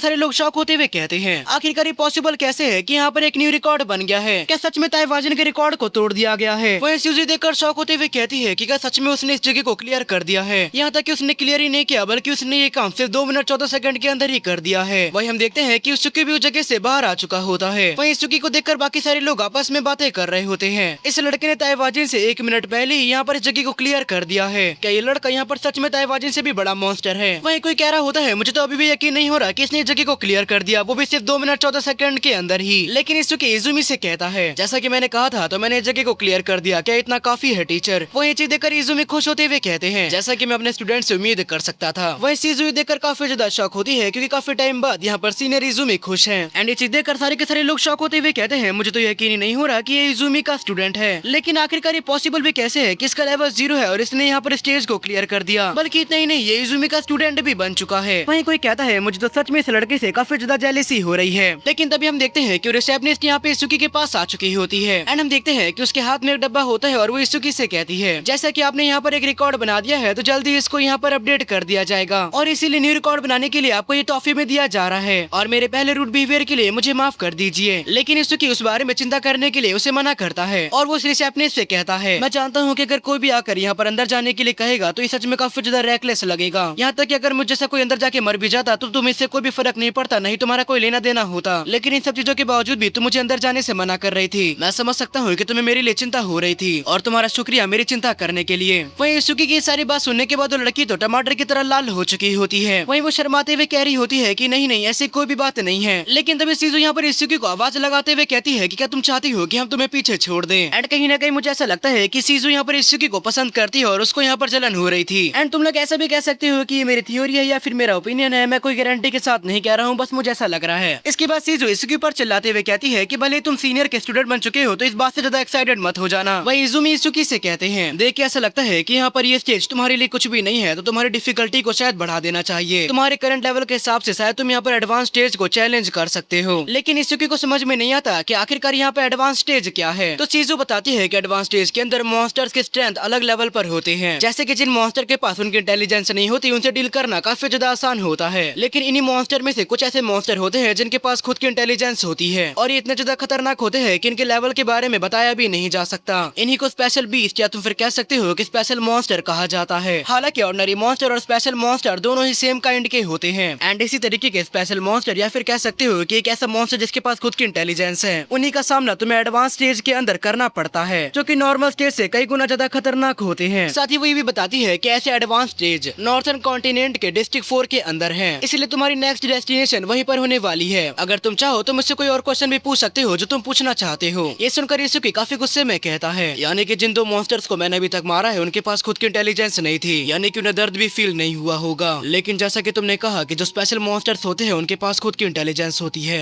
तो यानी इसका मतलब ये है कि उन्हें दर्द फील होगा। ये देखकर सीजू अपने मन में कहती है कि आखिरकार इसकी बॉडी के अंदर से किस टाइप का ऑरा बाहर आ रहा है, आखिरकार इसको अचानक से क्या हो गया। वही सीन शिफ्ट होकर हमें एक जगह का सीन दिखाया जाता है जहाँ पे कुछ लोग आपस में बातें कर रहे होते हैं। क्या तुमने इस बारे में सुना कि इजुमी उस लड़के युसुकी को यहाँ पर एडवांस स्टेज के अंदर लेके जा रहे हैं जो कि नॉर्थ डिस्ट्रिक्ट 4 के अंदर है। ये सुनकर दूसरा पर्सन कहता है कि इस बात से फर्क नहीं पड़ता कि उस लड़के ने ताइवाजिन का रिकॉर्ड ही क्यों ना तोड़ दिया हो, लेकिन इसके बाद एडवांस स्टेज को चैलेंज करना सच में तो काफी ज्यादा है। मैंने तो ऐसा भी सुना है कि जो एडवांस स्टेज के अंदर एंटर करता है या तो वो मारे जाते हैं या फिर मिसिंग हो जाते हैं, और क्या ऐसा नहीं कहा जाता नॉर्थ डिस्ट्रिक्ट 4 यहाँ पर वो इंसान कंट्रोल करता है। इस सुनकर दूसरा पर्सन कहता है कि तुम यहाँ पर रे के बारे में बात कर रहे हो, पर तभी एक पर्सन क्वेश्चन करता है कि अब ये रे कौन है, लेकिन तभी एक लड़का उसका मुंह पकड़ते हुए कहता है कि तुम्हें क्या कर रहे हो, अपना मुंह बंद रखो। अगर तुम्हें नहीं पता है कि वो इंसान कौन है तो तुम्हें अपना मुंह ऐसे ही नहीं खोलना चाहिए। इसके बाद हम लोग रे को देखते हैं जो कि नॉर्थ डिस्ट्रिक्ट 4 का चीफ होता है, जो कि मस्त आराम से बैठा हुआ होता है, लेकिन तभी उसका बॉडीगार्ड उससे कहता है कि हम यहाँ से कब चलेंगे। ये सुनकर रे कहता है कि पूरा का पूरा नॉर्थ डिस्ट्रिक्ट 4 मेरे कंट्रोल में आता है, तो मेरा जब मन करेगा तो मैं वहाँ पे जाऊंगा, फिलहाल के लिए उन कॉमनर्स को ऐसे ही लाइन में वेट करने दो। और इस समय पता चलता है कि पर्सन सच में काफी बड़ा कमीना है। अगले सीन में युसुकी को देखते हैं जो कि वही बॉक्स ओपन करता है जो कि उसे रिसेप्शनिस्ट ने दिया था, और उस बॉक्स को ओपन करने के बाद युसुकी को उसके अंदर से एक मैजिक स्टोन मिलता है, एंड वो उस मैजिक स्टोन को देखते हुए कहता है, ये तो मैंने पहले भी देखा था, तो आखिरकार ये अलग कैसे है। ये चीज सुनकर इजुमी उससे कहते हैं, क्या तुमने पहले भी मैजिक स्टोन को देख रखा है। तो युसुकी उसे बताता है, जब मैं नॉर्मल स्टेज को क्लियर कर रहा था तो उस लेवल 10 के मॉन्स्टर को मारने के बाद उसने कुछ ऐसा ही ड्रॉप किया था, लेकिन अगर देखा जाए तो इसका कलर ग्रीन क्यों है। ये चीज देखकर सीजू शॉक होते हुए कहती है, ये तो एक इंटरमीडिएट का मैजिक स्टोन है, आखिरकार ये मैजिक स्टोन तुम्हें नॉर्मल स्टेज पर कैसे मिल गया। लेकिन युसुकी क्वेश्चन करते हुए कहता है, वैसे आखिरकार ये मैजिक स्टोन है क्या। ये सुनकर सीजू कहती है कि अरे मैं तो भूल गई थी कि तुम तो एक न्यूबी हो, तो चलो मैं तुम्हें बताती हूँ कि आखिरकार एक मैजिक स्टोन क्या होता है। सिंपल भाषा में तुम मैजिक स्टोन को एक्सपीरियंस स्टोन भी कह सकते हो, जो कि अवेकन या फिर मॉन्स्टर को मारने पर ड्रॉप होती है, और जब कोई भी मैजिक स्टोन को एब्जॉर्ब करता है तो उसका लेवल इंक्रीज हो जाता है। लेकिन शॉकिंग चीज ये है कि नेचुरली यहाँ पर मैजिक स्टोन नहीं मिलते हैं, लेकिन इस नॉर्मल स्टेज के अंदर तुम्हें मिला है, तो ऐसा हो सकता है कि युसुकी को गिफ्ट मिला हो। लेकिन तभी इजुमी कहते हैं, नहीं, यहाँ पे इसकी कोई और वजह है, और इजुमी की बात सुनते ही वो दोनों पूरी तरीके से शॉक हो जाते हैं। इसके बाद इजुमी उन दोनों को अच्छी तरीके से बताते हैं, जब कोई पर्सन किसी मॉन्स्टर को हराता है तो उसकी बॉडी का मैजिक स्टोन अपने आप उस पर्सन की बॉडी के अंदर एब्जॉर्ब हो जाता है जिसने उन्हें हराया है। लेकिन युसुकी ने यहाँ पर 2 बार मॉन्स्टर को हराया, लेकिन इसके बावजूद भी उसका लेवल अप नहीं हुआ। और अगर मेरा गैस सही है तो जब स्कूल के अंदर भी अटैक हुआ था तो स्केलेटन सोल्जर का माना क्रिस्टल युसुकी की बॉडी के अंदर एब्जॉर्ब नहीं हुआ, बल्कि वहाँ पर जो अवेकन लोग प्रेजेंट थे उनकी बॉडी में हो गया, जैसे कि मैं, तुम और वो मोटा सा लड़का। लेकिन स्टेज के अंदर जब युसुकी ने उस लेवल 10 के मॉन्स्टर को हराया तो वहाँ पर युसुकी के अलावा कोई भी अवेकनर नहीं था, इसलिए वहाँ पर मैजिक क्रिस्टल ड्रॉप हो गया। ये सुनकर सीजू शॉक होते हुए कहती है, तो क्या ये सच है कि तुम यहाँ पर लेवल अप नहीं कर सकते। लेकिन अगर तुम लेवल अप नहीं कर सकते तो फिर आखिरकार तुम्हारे स्टैट्स अपने आप कैसे बढ़ते जा रहे हैं। पर तभी इजुमी चिल्लाते हुए सीजू से कहते हैं, सीजू क्या तुम ये भूल चुकी हो कि यहाँ पर कोई भी अवेकनर अपने गिफ्ट को ऐसे किसी को नहीं बता सकता। ये एक तरीके का सीक्रेट होता है जो कि वो लोग अपने पास रखते हैं। क्या तुम ये भूल गई? और वेल गाइस, इस गिफ्ट का मतलब ये होता है कि उन्हें कौन सी पावर मिली होती है। ये चीज देखकर सीजू घबराते हुए इजुकी से कहती है, मुझे माफ कर देना, मुझे तुमसे ये सवाल नहीं पूछना चाहिए था। इसके बाद इजुमी इजुकी से कहते हैं, जैसा कि मैं नॉर्थ कॉन्टिनेंट का कमांडर ऑफ चीफ हूँ तो मेरे पास और भी काम है संभालने को, इसीलिए मैं यहाँ से जा रहा हूँ। लेकिन सीजू तुम्हारे साथ ही रहेगी। लेकिन यहाँ से जाने से पहले मैं चाहता हूँ कि तुम मेरी कुछ बातों का ख्याल रखो। पहली चीज ये है, हमारे बीच किस तरीके का रिलेशनशिप है तुम ये कॉन्फिडेंटली किसी को भी बता सकते हो। दूसरी चीज, अपने गिफ्ट को हमेशा सीक्रेट रखना। तीसरी चीज, जब तक मैं वापस लौटूं 6 एडवांस स्टेजेस को क्लियर कर देना। और आखिरी चीज, जो तुम्हें से लगता है वो करो, सारी चीजें संभालने के लिए पीछे मैं हूँ। ये सारी बात सुनकर इजुकी खुश होते हुए कहता है, जैसा आप कहें टीचर। अगले सीन में हमें नॉर्थ डिस्ट्रिक्ट 4 का सीन दिखाया जाता है और ये जगह एग्जीक्यूशन ग्राउंड होती है जहाँ पे गार्ड्स 2 लोगों को अंदर जाने नहीं दे रहे होते। ये चीज देखकर वो दोनों क्वेश्चन कर रहे होते हैं कि हम तो पहले आए थे, लेकिन इसके बावजूद भी तुम हमें अंदर क्यों नहीं जाने दे रहे हो। ये सुनकर गार्ड उससे कहता है, ये जगह किनोशिता फैमिली के बेटे ने आज रिजर्व कर रखी है, तो आज घर जाओ। ये सुनकर वो लोग उस गार्ड पर चिल्लाते हुए कहते हैं कि आखिरकार तुम समझते क्या हो, अगर वो थोड़ा सा अमीर है तो इसका मतलब ये थोड़ी है कि वो जो चाहे वो कर सकेगा। अगर तुम हमें अंदर जाने नहीं देते हो तो इस चीज को हम लोग गिल्ड में रिपोर्ट करेंगे। लेकिन तभी हम वहाँ पर एक पर्सन को देखते हैं जो कि एक ही अटैक में उस लड़के को पीछे की तरफ फेंक देता है। ये चीज देखकर दूसरा लड़का जब उस आदमी पर अटैक करता है तो वो आदमी अपने शरीर को लोहे के जैसा बना लेता है, एंड इस वजह से उसको उस अटैक से कुछ भी नहीं होता। ये चीज देखकर वो लड़का घबराते हुए कहता है, ये क्या, मेरी तो बी रैंक की स्किल थी, तो फिर से कुछ क्यों नहीं हुआ। ये चीज देखकर वो पर्सन गुस्से में कहता है कि मुझे खुजली वाले अटैक से कुछ भी नहीं होने वाला। इसके बाद वो उस लड़के का हाथ पकड़ के अपने सर से सीधा उसके मुंह पर अटैक कर देता है। ये चीज देखकर बाकी लोग जो वहाँ पर खड़े थे वो शॉक होते हुए कहते हैं इस आदमी का नाम ओगा है, जो कि रे फैमिली के 4 पिलर में से एक है। यहाँ तक कि ओगा के सामने लेवल 8 और लेवल 7 के 2 लोग भी कुछ भी नहीं कर पाए, तो फिर आखिरकार हम लोग यहाँ पर क्या ही कर लेंगे।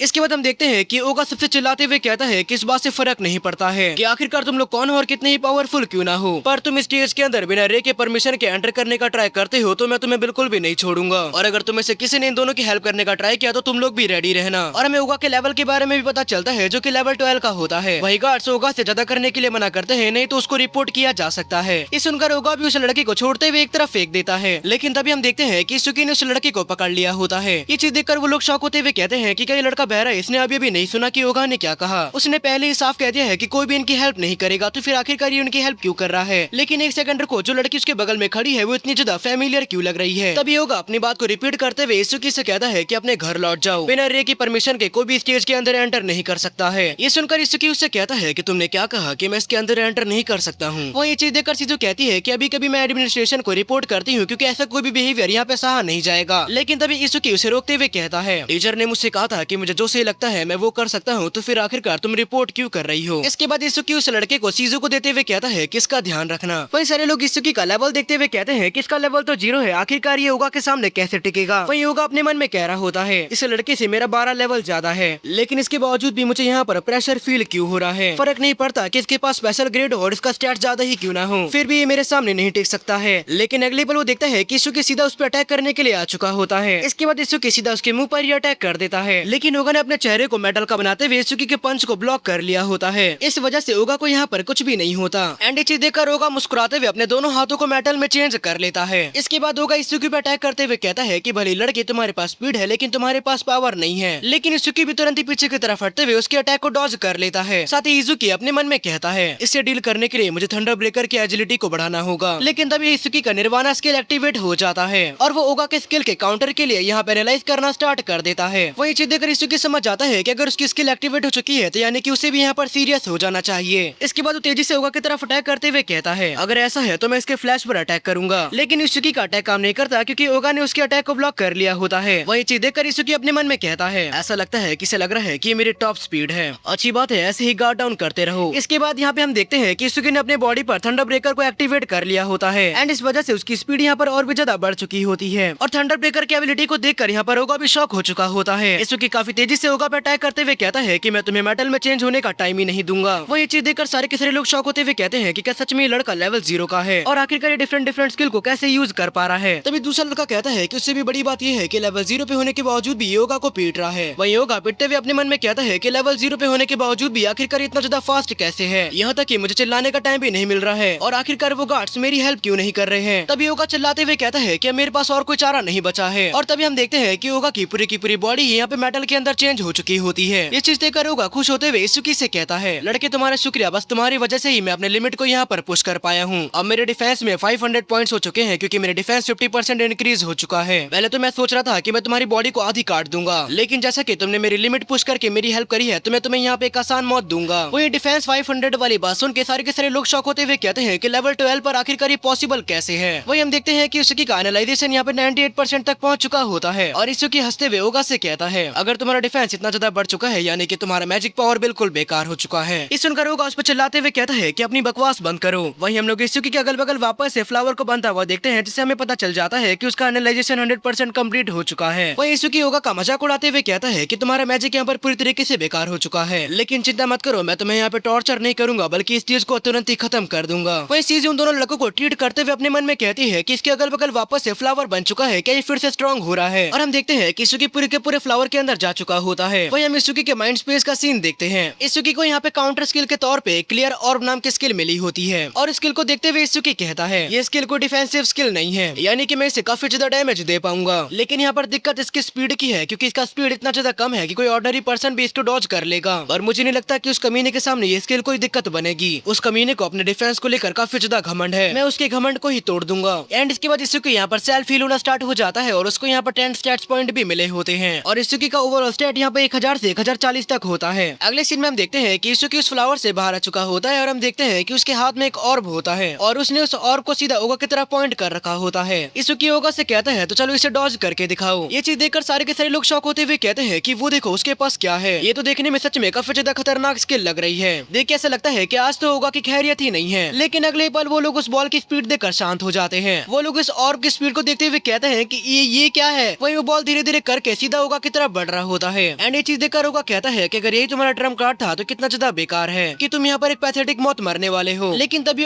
ऑर्ब सीधा जाके उगा के हाथ से टकरा जाता है और सीधा उसका हाथ को डिस्ट्रॉय कर देता है। वहीं इसुकी उसके पास आते हुए कहता है, क्या मैंने तुमसे पहले ही नहीं कहा था कि इसको डॉज करो, और तुम एक इंसान हो इसीलिए मैंने तुम्हारे हाथ को टारगेट किया। अगर तुम कोई मॉन्स्टर होते तो अभी तक मैं तुम्हारी गर्दन उड़ा चुका होता। इसके बाद इसुकी बाकी गार्ड से कहता है कि तुम लोग मुंह क्या देख रहे हो, इसे हॉस्पिटल लेके जाओ। क्या तुम लोगों को सुनाई नहीं दे रहा मैंने क्या कहा, यहाँ से दफा हो जाओ। ये सुनकर वो गार्ड घबराते हुए उगा को उठाकर सीधा हॉस्पिटल की तरफ निकल गए होते हैं। एंड वही ये चीज देखकर बाकी सारे लोग खुश होते हुए कहते हैं कि हमें तो यकीन नहीं हो रहा कि हम लोग यहाँ पर जीत गए। इसके बाद हम देखते हैं कि दो लोग यहाँ पर इसुकी के पास आ चुके होते हैं और उनमें से एक पर्सन इसुकी से कहता है, क्या तुम हमें ज्वाइन करना चाहोगे, हमारी टीम में 2 लोग हैं तो यहाँ पर हमें एक्सपीरियंस पॉइंट काफी ज्यादा मिलेगा। वहीं दूसरा पर्सन कहता है कि अगर तुम हमें ज्वाइन करते हो तो तुम्हें ज्यादा फायदा होगा। एंड इसुकी को लेकर अगले पल ये दोनों ही पर्सन आपस में लड़ना स्टार्ट कर देते हैं। वो लोग आपस में ही लड़ते हुए कहते हैं कि क्या तुम यहाँ से जा नहीं सकते, वो मेरे साथ आएगा क्योंकि हमारी टीम स्पेशली डिफेंस के लिए बनी है, क्योंकि एडवांस स्टेज के अंदर यहाँ पर डिफेंस वाले बीस्ट ही आएंगे। वहीं उन दोनों की बात सुनने के बाद इसुकी अपने मन में कहता है, ये तो परफेक्ट है क्योंकि मुझे अपने स्किल के लेवल को और ज्यादा बढ़ाना है, क्योंकि मैं यहाँ पर डिफेंस वाले मॉन्स्टर से फाइट करके अपने क्लियर और की स्पीड को बढ़ा सकता हूँ। और अगले पल वो दोनों फिर से इसुकी से कहते हैं, तो चलो हमें बताओ कि आखिरकार तुम किसको चूज करोगे। लेकिन अगले पल इसुकी उन दोनों से कह देता है कि अंदर मैं अकेले ही जाऊंगा। एंड इसुकी की ये बात सुनने के बाद बाकी लोग आपस में कह रहे होते हैं कि इस बात से फर्क नहीं पड़ता किसने ओगा को क्यों ना हरा दिया हो, तो क्या इसने खुद को यहाँ पर कुछ ज्यादा ही समझ लिया है जो ये अंदर जाने की बात कर रहा है। वहीं वो दोनों लोग जो कि इसुकी के पास थे वो भी जाते हुए कहते हैं कि मैं एडमिट करता हूँ कि तुम काफी ज्यादा स्ट्रॉन्ग हो, लेकिन अकेले अंदर जाना ऐसा लगता है कि तुम खुद को कुछ ज्यादा ही समझ रहे हो। वहीं दूसरा वाला भी कहता है कि ऐसा लगता है कि हमें किसी और को ढूंढना चाहिए। लेकिन तभी सीजू यहाँ पर इसुकी से कहती है कि जितने भी अंदर मॉन्स्टर है वो काफी ज्यादा पावरफुल है, यहाँ तक कि उनका डिफेंस भी काफी ज्यादा अच्छा है। यहाँ तक कि उन मॉन्स्टर के डिफेंस को ओगा के डिफेंस से भी कंपेयर किया जा सकता है। क्या इसके बावजूद भी तुम अंदर जाके उनके सामने टिक पाओगे? मैं ये नहीं कह रही कि तुम इन्हें नहीं हरा पाओगे, लेकिन क्या तुम्हारा मैजिक पावर तब तक बचा रहेगा? और वेल गाइस यहाँ पे मैजिक से मतलब माना से है। इस सुनकर इसुकी कहता है कि मैं ठीक रहूंगा, इसके बारे में चिंता मत करो। इस सुनकर सीजू इसुकी से कहती है कि मैं तुम्हारी चिंता नहीं कर रही हूँ, ये मेरा काम है जो मैं कर रही हूँ, जो कि मुझे सीनियर ने करने के लिए कहा है। लेकिन सीजू सारी बातें कहते हुए ब्लश कर रही होती है। साथ ही सीजू इसुकी को बताती है कि भले उन मॉन्स्टर के पास खुद की इंटेलिजेंस ना हो, लेकिन वो सारे ग्रुप में अटैक करते हैं, तो इसीलिए इन सारी बातों का ध्यान रखना। ये सुनकर इसुकी भी इस वाली बात के लिए एग्री कर देता है और हम देखते हैं कि वो आगे की तरफ बढ़ चुका होता है। इसके बाद वो अपने ब्रेसलेट को स्कैन करने लगता है ताकि वो एंटर कर सके। इसके बाद हमें अंदर का सीन दिखाया जाता है जहाँ पे इसुकी कह रहा होता है कि तो मेरी उम्मीद से भी कई ज्यादा है, लेकिन जैसा कि एडवांस स्टेज से ये उम्मीद करी जा सकती है तो इसमें कोई भी दिक्कत नहीं है। लेकिन तभी हम देखते हैं कि एक मॉन्स्टर सीधा इसुकी पर अटैक करने के लिए आगे की तरफ बढ़ रहा होता है। वहीं इसुकी ने भी अपने और को रेडी कर लिया होता है और वो कहता है तो चलो ट्राई करके देखते हैं। और जैसे ही वो और उस मॉन्स्टर से टकराता है वो मॉन्स्टर एक ही अटैक में मारा जाता है। इसकी वजह से इसुकी के और का स्पीड और भी ज्यादा बढ़ जाता है। ये चीज देखकर इसुकी कहता है जैसा कि मैंने उम्मीद किया था। इसके बाद उन और का यूज करते हुए सारे के सारे स्टोन मॉन्स्टर्स को मारना स्टार्ट कर देता है। एंड साथ ही हम देखते हैं कि इसुकी ने अपने थंडर ब्रेकर की एबिलिटी को भी यूज कर लिया होता है। एंड वो मॉन्स्टर की तरफ देखते हुए कहता है कि इन मॉन्स्टर की स्पीड तो सच में काफी ज्यादा स्लो है, ऐसा लगता है कि मेरे और के लिए बिल्कुल परफेक्ट है। और इसी तरह उन स्टोन मॉन्स्टर्स को मारते मारते उस और की स्पीड और भी ज्यादा बढ़ती चली जाती है। और इतने सारे मॉन्स्टर्स को मारने के बाद इसुकी के पास यहाँ पे 110 मैजिक पावर बची होती है। एंड इसके बाद इसुकी कहता है कि मेरे पास सिर्फ यहाँ पे 110 मैजिक पावर बची है और एक क्लियर और को यूज करने में 50 मैजिक पावर का यूज हो रहा है, यानी कि मैं सिर्फ 2 ही बार इसको यूज कर सकता हूँ। लेकिन तभी यहाँ पर इसुकी पे 2 तरफ से स्टोन मॉन्स्टर अटैक कर देते हैं। ये चीज देखकर इसुकी कहता है यहाँ पर 2 स्टोन मॉन्स्टर्स ने मुझ पर एक साथ अटैक कर दिया है, लेकिन अभी भी बॉस यहाँ पे नहीं आया है, यानी कि सिंपल भाषा में अभी भी यहाँ पर 3 मॉन्स्टर बचे हुए हैं, तो यानी मुझे इन दोनों मॉन्स्टर को एक ही ऑर्ब के अटैक में मारना होगा। एंड तभी हम देखते हैं कि इसुकी उन दोनों के बीच से ही वहाँ से निकल जाता है, जिस वजह से वो दोनों ही स्टोन मॉन्स्टर आपस में ही टकरा जाते हैं। एंड ये चीज देखकर इसुकी समझ जाता है कि यही उसका मौका है और तभी इसुकी अपने क्लियर ऑर्ब से उन दोनों पर एक साथ ही अटैक कर देता है। एंड बस एक अटैक के साथ ही वो दोनों यहाँ पे मारे जाते हैं। लेकिन इतना सारा मैजिक पावर यूज करने की वजह से हम देखते हैं कि इसुकी यहाँ पर काफी ज्यादा थक जाता है। इसुकी कहता है कि काश मुझे किसी दिन यहाँ पर मैजिक पावर की स्किल मिल जाए जिससे मेरा मैजिक पावर कभी खत्म ही ना हो। लेकिन इसके बाद सिस्टम विंडो के अंदर देखते हुए कहता है अच्छी बात यह है कि मेरे यहाँ पर क्लियर ऑर्ब की स्पीड काफी ज्यादा बढ़ चुकी है, मैं भागते हुए एनिमी पर भी अटैक कर सकता हूँ। लेकिन तभी वहाँ पर एक काफी बड़ा धमाका होता है और बॉस अपेयर हो जाता है। एंड ये बॉस एक लेवल 15 का बॉस होता है जिसका ओवरऑल स्टैट यहाँ पे 777 होता है। और अगर तुम लोग सोच रहे हो कि यहाँ पर इसुकी का स्टैट इससे ज्यादा है, तो मैं तुम्हें बता देता हूँ कि इंसानों और मॉन्स्टर दोनों के स्टैट्स अलग अलग होते हैं, यानी कि इतना कम स्टैट्स भी इसुकी के लिए काफी ज्यादा है। इसके बाद इसुकी अपने थंडर ब्रेकर एबिलिटी को यूज करते हुए वहाँ से साइड हट जाता है और वो कहता है मुझे लगा नहीं था कि इतना ज्यादा बड़ा होगा। लेकिन इसके बाद वो स्टोन मॉन्स्टर की तरफ बढ़ते हुए कहता है कि क्या मैं इसको एक क्लियर ऑर्ब से हरा सकता हूँ, शायद ये चीज पॉसिबल पॉसिबल है अगर मैं इसके सर को टारगेट करता हूँ। और तभी इसुकी अपने ऑर्ब से सीधा उस मॉन्स्टर पे अटैक कर देता है, लेकिन उस अटैक के बावजूद भी उस मॉन्स्टर को ज्यादा फर्क नहीं पड़ा होता। ये चीज देखकर इसुकी कहता है कि इतना ज्यादा बड़ा है कि मेरे एक ऑर्ब से इसको ज्यादा कुछ भी नहीं हुआ। लेकिन अगले पल वो मॉन्स्टर सीधा इसुकी पे अटैक कर देता है एंड उस अटैक को अपने तरफ बढ़ता हुआ देखकर इसुकी समझ जाता है कि बीच हवा में उस अटैक को डॉज नहीं कर पाएगा और अगले पल वो सीधा अटैक जाके इसुकी को लग जाता है और इस वजह से वो काफी ज्यादा दूर जाके गिरता है और काफी ज्यादा इंजर्ड भी हो चुका होता है। इसुकी अपनी बेकार से हालत में ही कहता है, मैंने जितना इसके बारे में सोचा था ये उससे कई ज्यादा पावरफुल है। लेकिन तब इसुकी का निर्वाणा स्किल एक्टिवेट हो जाता है जिससे वो एनालाइज करना स्टार्ट कर देता है। इसके बाद इसुकी हंसते हुए कहता है, तो चलो ऐसा लगता है कि अब थोड़ा सा आसान हो जाएगा। इसके बाद सीन शिफ्ट होकर मेरे का सीन दिखाया जाता है जहाँ पे उसका गार्ड कॉल पे कह रहा होता है कि ये तुम क्या कह रहे हो। लेकिन अपने गार्ड की आवाज सुनने के बाद रे उससे कहता है कि क्या मैंने तुमसे नहीं कहा था कि यहाँ पे शोर मत मचाना। ये सुनकर उसका बॉडीगार्ड कहता है, मुझे माफ कर दीजिए लेकिन ऐसी बात है कि मैं यहाँ पर काफी ज्यादा शॉक हो गया। ये सुनकर रे उसे कहता है, तो बताओ मुझे क्या हुआ है। तो उसका गार्ड उसे बताता है कि किसी ने ओगा को हरा दिया है और वो सीधा स्टेज के अंदर एंटर कर चुका है। ये सुनते ही रे अपने ग्लास को तोड़ते हुए कहता है कि ये क्या बकवास है, लेवल 30 से नीचे का पर्सन कोई भी उसका डिफेंस नहीं तोड़ सकता। अब मुझसे ये मत कहना कि लेवल 30 से ऊपर का कोई अवेकनर वहाँ पे आया था। ये सुनकर उसका गार्ड कहता है कि हाल ही में यहाँ पर काफी सारे पोर्टल्स ओपन हुए हैं, इसलिए लेवल 30 से ऊपर के सारे अवेकनर उन सारे के सारे काम में बिजी हैं, तो इसीलिए वहाँ पर जाने का उन लोगों के पास टाइम ही नहीं है।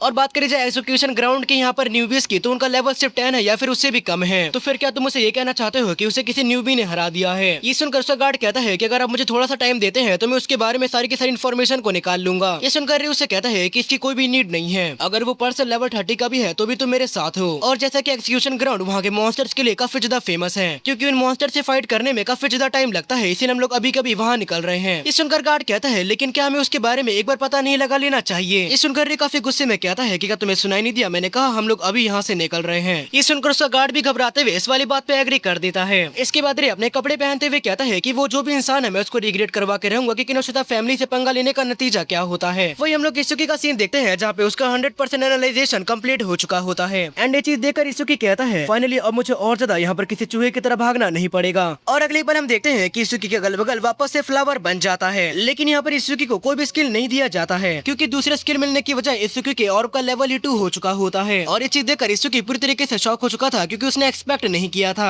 और लेवल 2 में आने के बाद क्लियर ऑर्ब की स्पीड यहाँ पर काफी ज्यादा हो चुकी होती है एंड लेवल 2 होने के बाद इसुकी उसके साइज को भी एडजस्ट कर सकता है एंड ये चीज देखकर इसुकी कहता है, तो चलो इस चीज को एक बार ट्राई करके देखते हैं। साथ ही इसुकी को यहाँ पर 20 स्टैट्स पॉइंट भी मिल जाते हैं और अब उसका ओवरऑल स्टैट्स 1120 होता है। इसके बाद इसुकी अपने मन में कहता है, अपने सारे मैजिक पावर को यूज करते हुए मैं इतने ही बड़े ऑर्ब को बना सकता हूँ, तो चलो ये ले लो मॉन्स्टर। एंड ये ऑर्ब सच में देखने में काफी ज्यादा बड़ा होता है एंड बस एक अटैक के साथ ही उस मॉन्स्टर के 2 हिस्से हो चुके होते हैं। एंड ये चीज देखकर इसुकी एक स्माइल के साथ कहता है, अबे धत्तेरी की, ऐसा लगता है कि मैंने कुछ ज्यादा ही कर दिया। और हम देखते हैं कि इस मॉन्स्टर को हराने की वजह से यहाँ पर क्लियर ऑर्ब की स्पीड और भी ज्यादा बढ़ चुकी होती है। साथ ही हम देखते हैं कि इसुकी को यहाँ पर मैजिक स्टोन भी मिल चुका होता है। इसके बाद इसुकी अपने मन में कहता है, मुझे कभी लगा नहीं था कि पैसिव स्किल सच में इतने ज्यादा यूजफुल होंगे, लेकिन जैसा कि मेरे लोटस एक्सप्लोजन का यहाँ पर रेंज काफी ज्यादा है तो मैं उम्मीद करूंगा फ्यूचर के अंदर मेरा क्लियर ऑर्ब अपने रेंज को और भी ज्यादा बढ़ा पाए। इसके बाद इसुकी अपने लोटस एक्सप्लोजन को देखने लगता है और सिस्टम विंडो बताता है कि जितने बार भी लोटस एक्सप्लोजन से कोई मॉन्स्टर मरेगा ऐसे लोटस एक्सप्लोजन की रेंज और भी ज्यादा बढ़ती चली जाएगी। ये सारी बातें सोचते हुए इसुकी अपने मन में कहता है, अगर इसी तरीके से लोटस एक्सप्लोजन की रेंज बढ़ती रही तो फिर तो मैं काफी दूर से भी किसी मॉन्स्टर को मार सकता हूँ। इसके बाद बाहरी नोटिफिकेशन आ चुकी होती है कि 3 मिनट 1 सेकंड के अंदर इस स्टेज को क्लियर कर दिया गया है। ये चीज देखकर बाहर के सारे लोग शॉक होते हुए कहते हैं कि आखिरकार ये क्या बकवास है, इसने सिर्फ 3 मिनट 1 सेकंड के अंदर ही स्टेज को क्लियर कर दिया, क्या सच में उसने अंदर के सारे मॉन्स्टर को हरा दिया। इससे पहले का रिकॉर्ड ताइवाजी ने बनाया था जो कि 3 मिनट 19 सेकंड का था, लेकिन इसने उस रिकॉर्ड को तोड़ दिया है। वही अगले सीन में हम देखते हैं कि इसुकी वहाँ से बाहर आ चुका होता है। इसुकी को देखकर वो लोग कह रहे होते हैं इसका तो लेवल 0 है, कहीं ऐसा तो नहीं है कि नोटिफिकेशन किसी तरीके का बग हो। वहीं दूसरा पर्सन कहता है कि ये तो इंजर्ड भी नहीं हुआ है बल्कि इसके कपड़े थोड़े बहुत गंदे हुए हैं। सवाल ही पैदा नहीं होता कि इसने अकेले एडवांस स्टेज को क्लियर किया है। एंड वही चीज देखकर सीजो अपने मन में कहती है कि इसने वापस से ताइवाजन का रिकॉर्ड तोड़ दिया, सच में तो मुझे बार बार सरप्राइज करते जा रहे हो। लेकिन अगले पल वो इसुकी के सामने यहाँ पर सीरियस होते हुए कहती है, सच में मैंने जितना उम्मीद किया था तुम मुझसे पहले ही बाहर आ गए। ये सुनकर इसुकी हंसते हुए कहता है, शायद उनका डिफेंस उतना ज्यादा भी खास नहीं था। लेकिन तभी इसुकी यहाँ पर सीजो के पास जो बटरफ्लाई होती है उसके बारे में पूछता है। ये सुनकर सीजो कहती है कि मेरी जॉब शिकिगामी है, मैं यहाँ पे शिकिगामी को समन करती हूँ। ये सुनकर इसुकी शॉक होते हुए कहता है कि मेरा पहली बार है कि मैं कोई शिकिगामी देख रहा हूँ, सच में काफी ज्यादा सुंदर है। इसके बाद इसुकी क्वेश्चन करता है क्या वेकेंट जॉब कौन कौन सी होती है। ये सुनकर सीजो शॉक हो जाती है कि इसुकी को यहाँ पर कॉमन नॉलेज भी नहीं है। इसके बाद वो बताती है कि जॉब्स को 4 हिस्सों में डिवाइड किया गया है। जो फर्स्ट जॉब आती है वो है एलिमेंटलिस्ट, इसमें तुम्हारे पास पावर होती है 7 में से किसी भी एलिमेंट को यूज करने की। ज्यादातर अवेकनर्स की जॉब यही होती है। एग्जाम्पल के तौर पे तुम्हारा क्लासमेट और ओगा जो कि एक एलिमेंट को यूज करते हैं।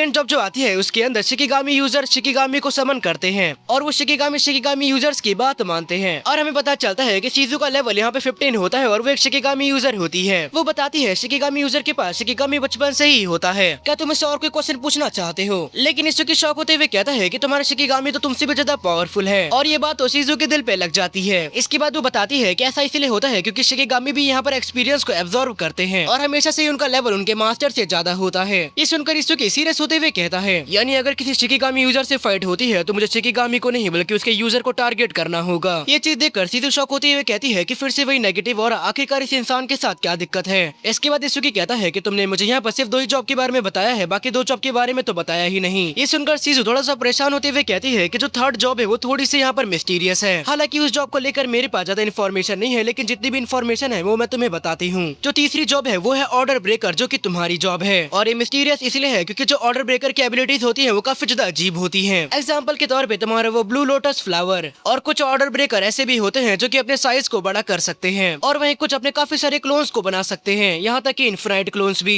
या फिर कुछ ऐसे भी हैं जो कि अपने बॉडी को रबर के तौर पे यूज कर सकते हैं। हाँ, मुझे पहले ही से पता था कि लूफी की जॉब यहाँ पे ऑर्डर ब्रेकर है। अब दल्लो मुझसे यह मत कहना कि तुम्हें यही नहीं पता कि लूफी कौन है। अबे थोड़ा सा वन पीस भी देखा करो यार। इसके बाद सीजू अपनी बात को कंप्लीट करते हुए कहती है जैसे कि हर जॉब के पास उनकी रैंक डिवाइड होती है जो की होती है C रैंक से S रैंक तक, लेकिन ऑर्डर ब्रेकर के पास जो रैंक होती है वो सिर्फ Z होती है। यही वजह है कि वो कभी फ्रेमवर्क के अंदर एग्जिस्ट ही नहीं करते हैं। ऑर्डर ब्रेकर्स की जो स्किल होती है वो काफी ज्यादा यूनिक और स्पेशल स्किल होती है और उनके स्किल्स के बारे में अगर दुश्मनों को पता चल जाता है तो ये उनके लिए काफी बड़ी दिक्कत हो जाएगी, क्योंकि इस तरीके से वो अपने ग्रेट वेपन को खो देंगे। यही वजह है कि जब मैंने तुम्हारे स्किल्स के बारे में पूछा था तो सीनियर मुझ पर गुस्सा हो गए थे, क्योंकि ऑर्डर ब्रेकर्स जॉब वाले अपने स्किल्स ऐसे ही किसी को भी नहीं बता सकते। और जहाँ तक मैंने कंफर्म किया है तुम 3 स्किल्स को यूज कर सकते हो, वहीं पे एलिमेंटली सिर्फ 2 को यूज कर सकते हैं। वहीं उसकी अपने मन में कहता है अगर ये मेरे बारे में ऐसी पूछते रहती है तो सच में मेरे लिए काफी ज्यादा परेशानी खड़ी हो जाएगी। इसके बाद इसकी लास्ट जॉब के बारे में पूछता है। ये सुनकर सीजू कहती है तो क्या तुम लास्ट जॉब के बारे में पूछना चाहते हो? तो उस जॉब के बारे में तुम्हें खुद ही पता चल जाएगा जब तुम उसे देखोगे, और ये पनिशमेंट है क्योंकि तुमने मुझे अपने बारे में अभी तक कुछ भी नहीं बताया है।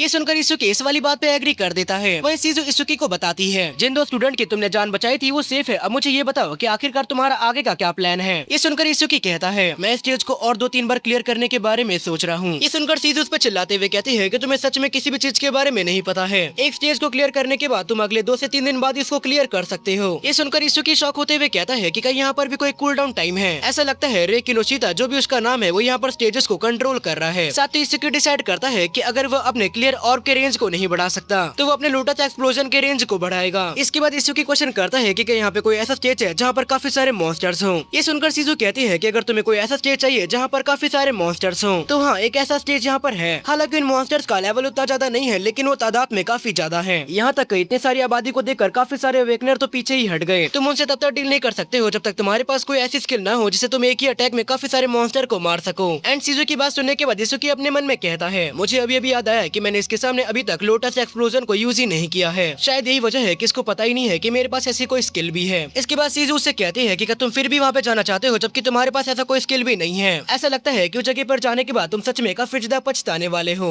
ये सुनकर इसुकी कहता है नहीं, इसमें कोई भी दिक्कत नहीं है, मैं फिर भी वहाँ पे जाऊंगा। वह ये सुनकर बाकी अवेकनर शॉक होते हुए कहते हैं कि क्या इस इंसान को डर भी लगता है या ये बिना किसी डर के ही पैदा हुआ है? मुझे सच में यकीन नहीं हो रहा कि इंसान लोकस्ट वेस्टलैंड में जा रहा है। उससे भी जरूरी बात यह है कि जब रे को पता चलेगा किसने ओगा को पीट दिया है तो रे इसे ढूंढते हुए जरूर आएगा। तो इससे पहले यहाँ पर भसड़ मचे हम लोग भी यहाँ से निकल जाते हैं। वही हमें कुछ देर बाद का सीन दिखाया जाता है और हम देखते हैं कि रे उस जगह पर आ चुका होता है और वो गुस्सा करते हुए कहता है कि यहाँ पर तो कोई सिंगल पर्सन भी नहीं है। ये सुनकर उसका गार्ड कहता है कि ऐसा हो सकता है कि वो यहाँ से निकल गया हो हमारे आने से पहले ही। ये सुनकर रे कहता है कि क्या तुम मुझसे ये कहना चाहते हो कि 30 मिनट के अंदर ही वो सब कुछ क्लियर करके यहाँ से निकल गया? ये सुनकर वो गार्ड कहता है कि इस वाली बात पे बिलीव करना मुश्किल है, लेकिन फिलहाल के लिए यही देखा जा सकता है। तो अब हमें यहाँ पर क्या करना चाहिए सर? ये सुनकर रे गुस्से में कहता है कि ऐसा लगता है कि उस कमीने ने हमें बेवकूफ बना दिया। अगर उसने अपनी स्किल यूज करी है तो उसके ट्रेसेस यहाँ पर पक्का से होंगे, तो हाउंड को कांटेक्ट करो और उसे ट्रेस करो। और मेरी बात को याद रखना, मुझे वो कैसे भी जिंदा चाहिए, मैं उसको दिखाना चाहता हूँ कि एक हेल लाइफ कैसी होती है। ये सारी बातें कहते हुए वो गुस्से में पागल हो रहा होता है। और टू बी ऑनेस्ट मैंने आगे नहीं पढ़ा है, लेकिन मैं कह सकता हूँ कि ये तो क्या इसकी पूरी फैमिली की भी औकात नहीं है कि वो हमारे एमसी का कुछ बिगाड़ सके। अगले सीन में हम देखते हैं कोई पर्सन कह रहा होता है मुझे यकीन नहीं हो रहा कि यहाँ पर रे के पास इतना स्ट्रॉन्ग सबऑर्डिनेट है। द तेरे की उसको असैसिनेट करने के रिक्वेस्ट को मुझे एक्सेप्ट ही नहीं करना चाहिए था। अगर मेरे पास अर्थ टेक्निक नहीं होती तो शायद मैं यहाँ से एस्केप भी नहीं कर पाता और मारा जाता। लेकिन अगले पल हम देखते हैं कि वहाँ पर एक वुल्फ बीस्ट आ चुका होता है जो कि सीधा उस इंसान पे अटैक कर देता है। तभी वहाँ पर एक पर्सन आते हुए कहता है कि ऐसा लगता है कि मुझे अपने पेट से ही कहना चाहिए था कि वो तुम्हें आसान मौत दे। वहीं वो पर्सन इसका गला उस बीस्ट के मुंह में होता है वो घबराते हुए कहता है, कैसे, आखिरकार तुमने मुझे कैसे ढूंढा? ये सुनकर वो आदमी कहता है कि ऐसा इसलिए है क्योंकि मेरे पेट की सूंघने की शक्ति काफी ज्यादा तेज है, फर्क नहीं पड़ता तुम कहाँ पे भी छुप जाओ, ये छोटी सी छोटी चीज को भी सूंघ लेता है। इसके बाद वो आदमी घबराते हुए कहता है कि प्लीज मुझे मत मारो। ये सुनकर वो आदमी कहता है कि सच में तुम्हारी रिक्वेस्ट काफी ज्यादा डिफिकल्ट है, लेकिन अगर मैं तुम्हें छोड़ देता हूँ तो रे काफी ज्यादा गुस्सा होगा, और तुम्हें ना छोड़ने की एक और वजह ये भी है कि मेरे पेट ने काफी टाइम से इंसानों को नहीं खाया है, तो चलो मेरे प्यारे पेट खाने का टाइम हो चुका है। और इस सुनते ही वो वुल्फ बीस्ट सीधा उस इंसान पे अटैक करके उसे खत्म कर देता है, यहाँ तक वो खा भी जाता है और इसी के साथ उसका लेवल अप भी हो जाता है एंड ये पर्सन लेवल 16 का होता है। और इस टोपी वाले पर्सन का नाम होजो होता है। तभी इसके फोन पे हम देखते हैं कि कॉल आ चुकी होती है और कॉल पे एक पर्सन उसे बताता है कि यहाँ पर ओगा को काफी बुरी तरीके से मारा गया है, यहाँ तक कि उसका एक हाथ भी काट दिया गया है। ये सुनकर होजो कहता है कि शायद उसके वीक पॉइंट पे अटैक किया गया होगा, चिंता मत करो मैं वहाँ पर जल्दी आ रहा हूँ। इसके बाद होजो अपने पेट से कहता है तो चलो यहाँ पर एक और शिकार मिल चुका है। अगले सीन में हम देखते हैं कि इसुकी और सीजू यहाँ पर लोकस्ट वेस्टलैंड पहुंच चुके होते हैं। इसुकी उस जगह को देखते हुए कहता है मैंने जितना सोचा था ये जगह उससे भी कई ज्यादा बड़ी है। इस सुनकर सीजू कहती है कि ऐसा इसलिए होता है, वो खुद से एनवायरनमेंट को चूज करके ही हमारे इस दुनिया के अंदर आते हैं, यही वजह है कि इस पोर्टल को इस जगह पर बनाया गया है। लेकिन इसके बाद इसुकी क्वेश्चन करता है कि आखिरकार यहाँ पे कोई रिसेप्शनिस्ट भी क्यों नहीं है। ये सुनकर सीजू से बताती है कि ऐसा इसलिए है क्योंकि ये जगह काफी ज्यादा खतरनाक है। लेकिन इसुकी उससे कहता है जहाँ तक मुझे पता है कि एग्जीक्यूशन ग्राउंड के अंदर भी लेवल 13 के मॉन्स्टर्स थे, उसके बावजूद भी वहाँ पर पूरा मैनेजमेंट था, तो फिर इस जगह पर ऐसा खास क्या है। ये सुनकर सीजू बताती है कि ऐसा इसलिए है क्योंकि अगर तुम दूसरे स्टेज पर फाइट करते हो तो अगर तुम वहाँ पर जीत नहीं पाते तो तुम्हारे पास जगह होती है भागने की, लेकिन ये मॉन्स्टर काफी ज्यादा एग्रेसिव होते हैं, साथ ही इनके नंबर्स भी काफी ज्यादा होते हैं, इसीलिए अगर इन लोगों ने एक बार तुम पे अटैक किया तो तुम चाहकर भी एस्केप नहीं कर पाओगे, और अगर तुमने यहाँ पर थोड़ा सा भी गार्ड डाउन किया तो ये सारे के सारे मॉन्स्टर तुम्हें चारों तरफ से घेर लेंगे और अगले पल वो सारे मॉन्स्टर मिलकर तुम्हें ऐसे ही चबा जाएंगे, जो कि किसी मौत से भी कई ज्यादा पैथेटिक है। लेकिन ये सारी बात सुनकर तो इसुकी कहता है कि सच में ये तो परफेक्ट है। ये देखकर सीजू उसे ताना मारते हुए कहती है कि क्या तुम मरने के लिए इतना ज्यादा डिस्परेट हो।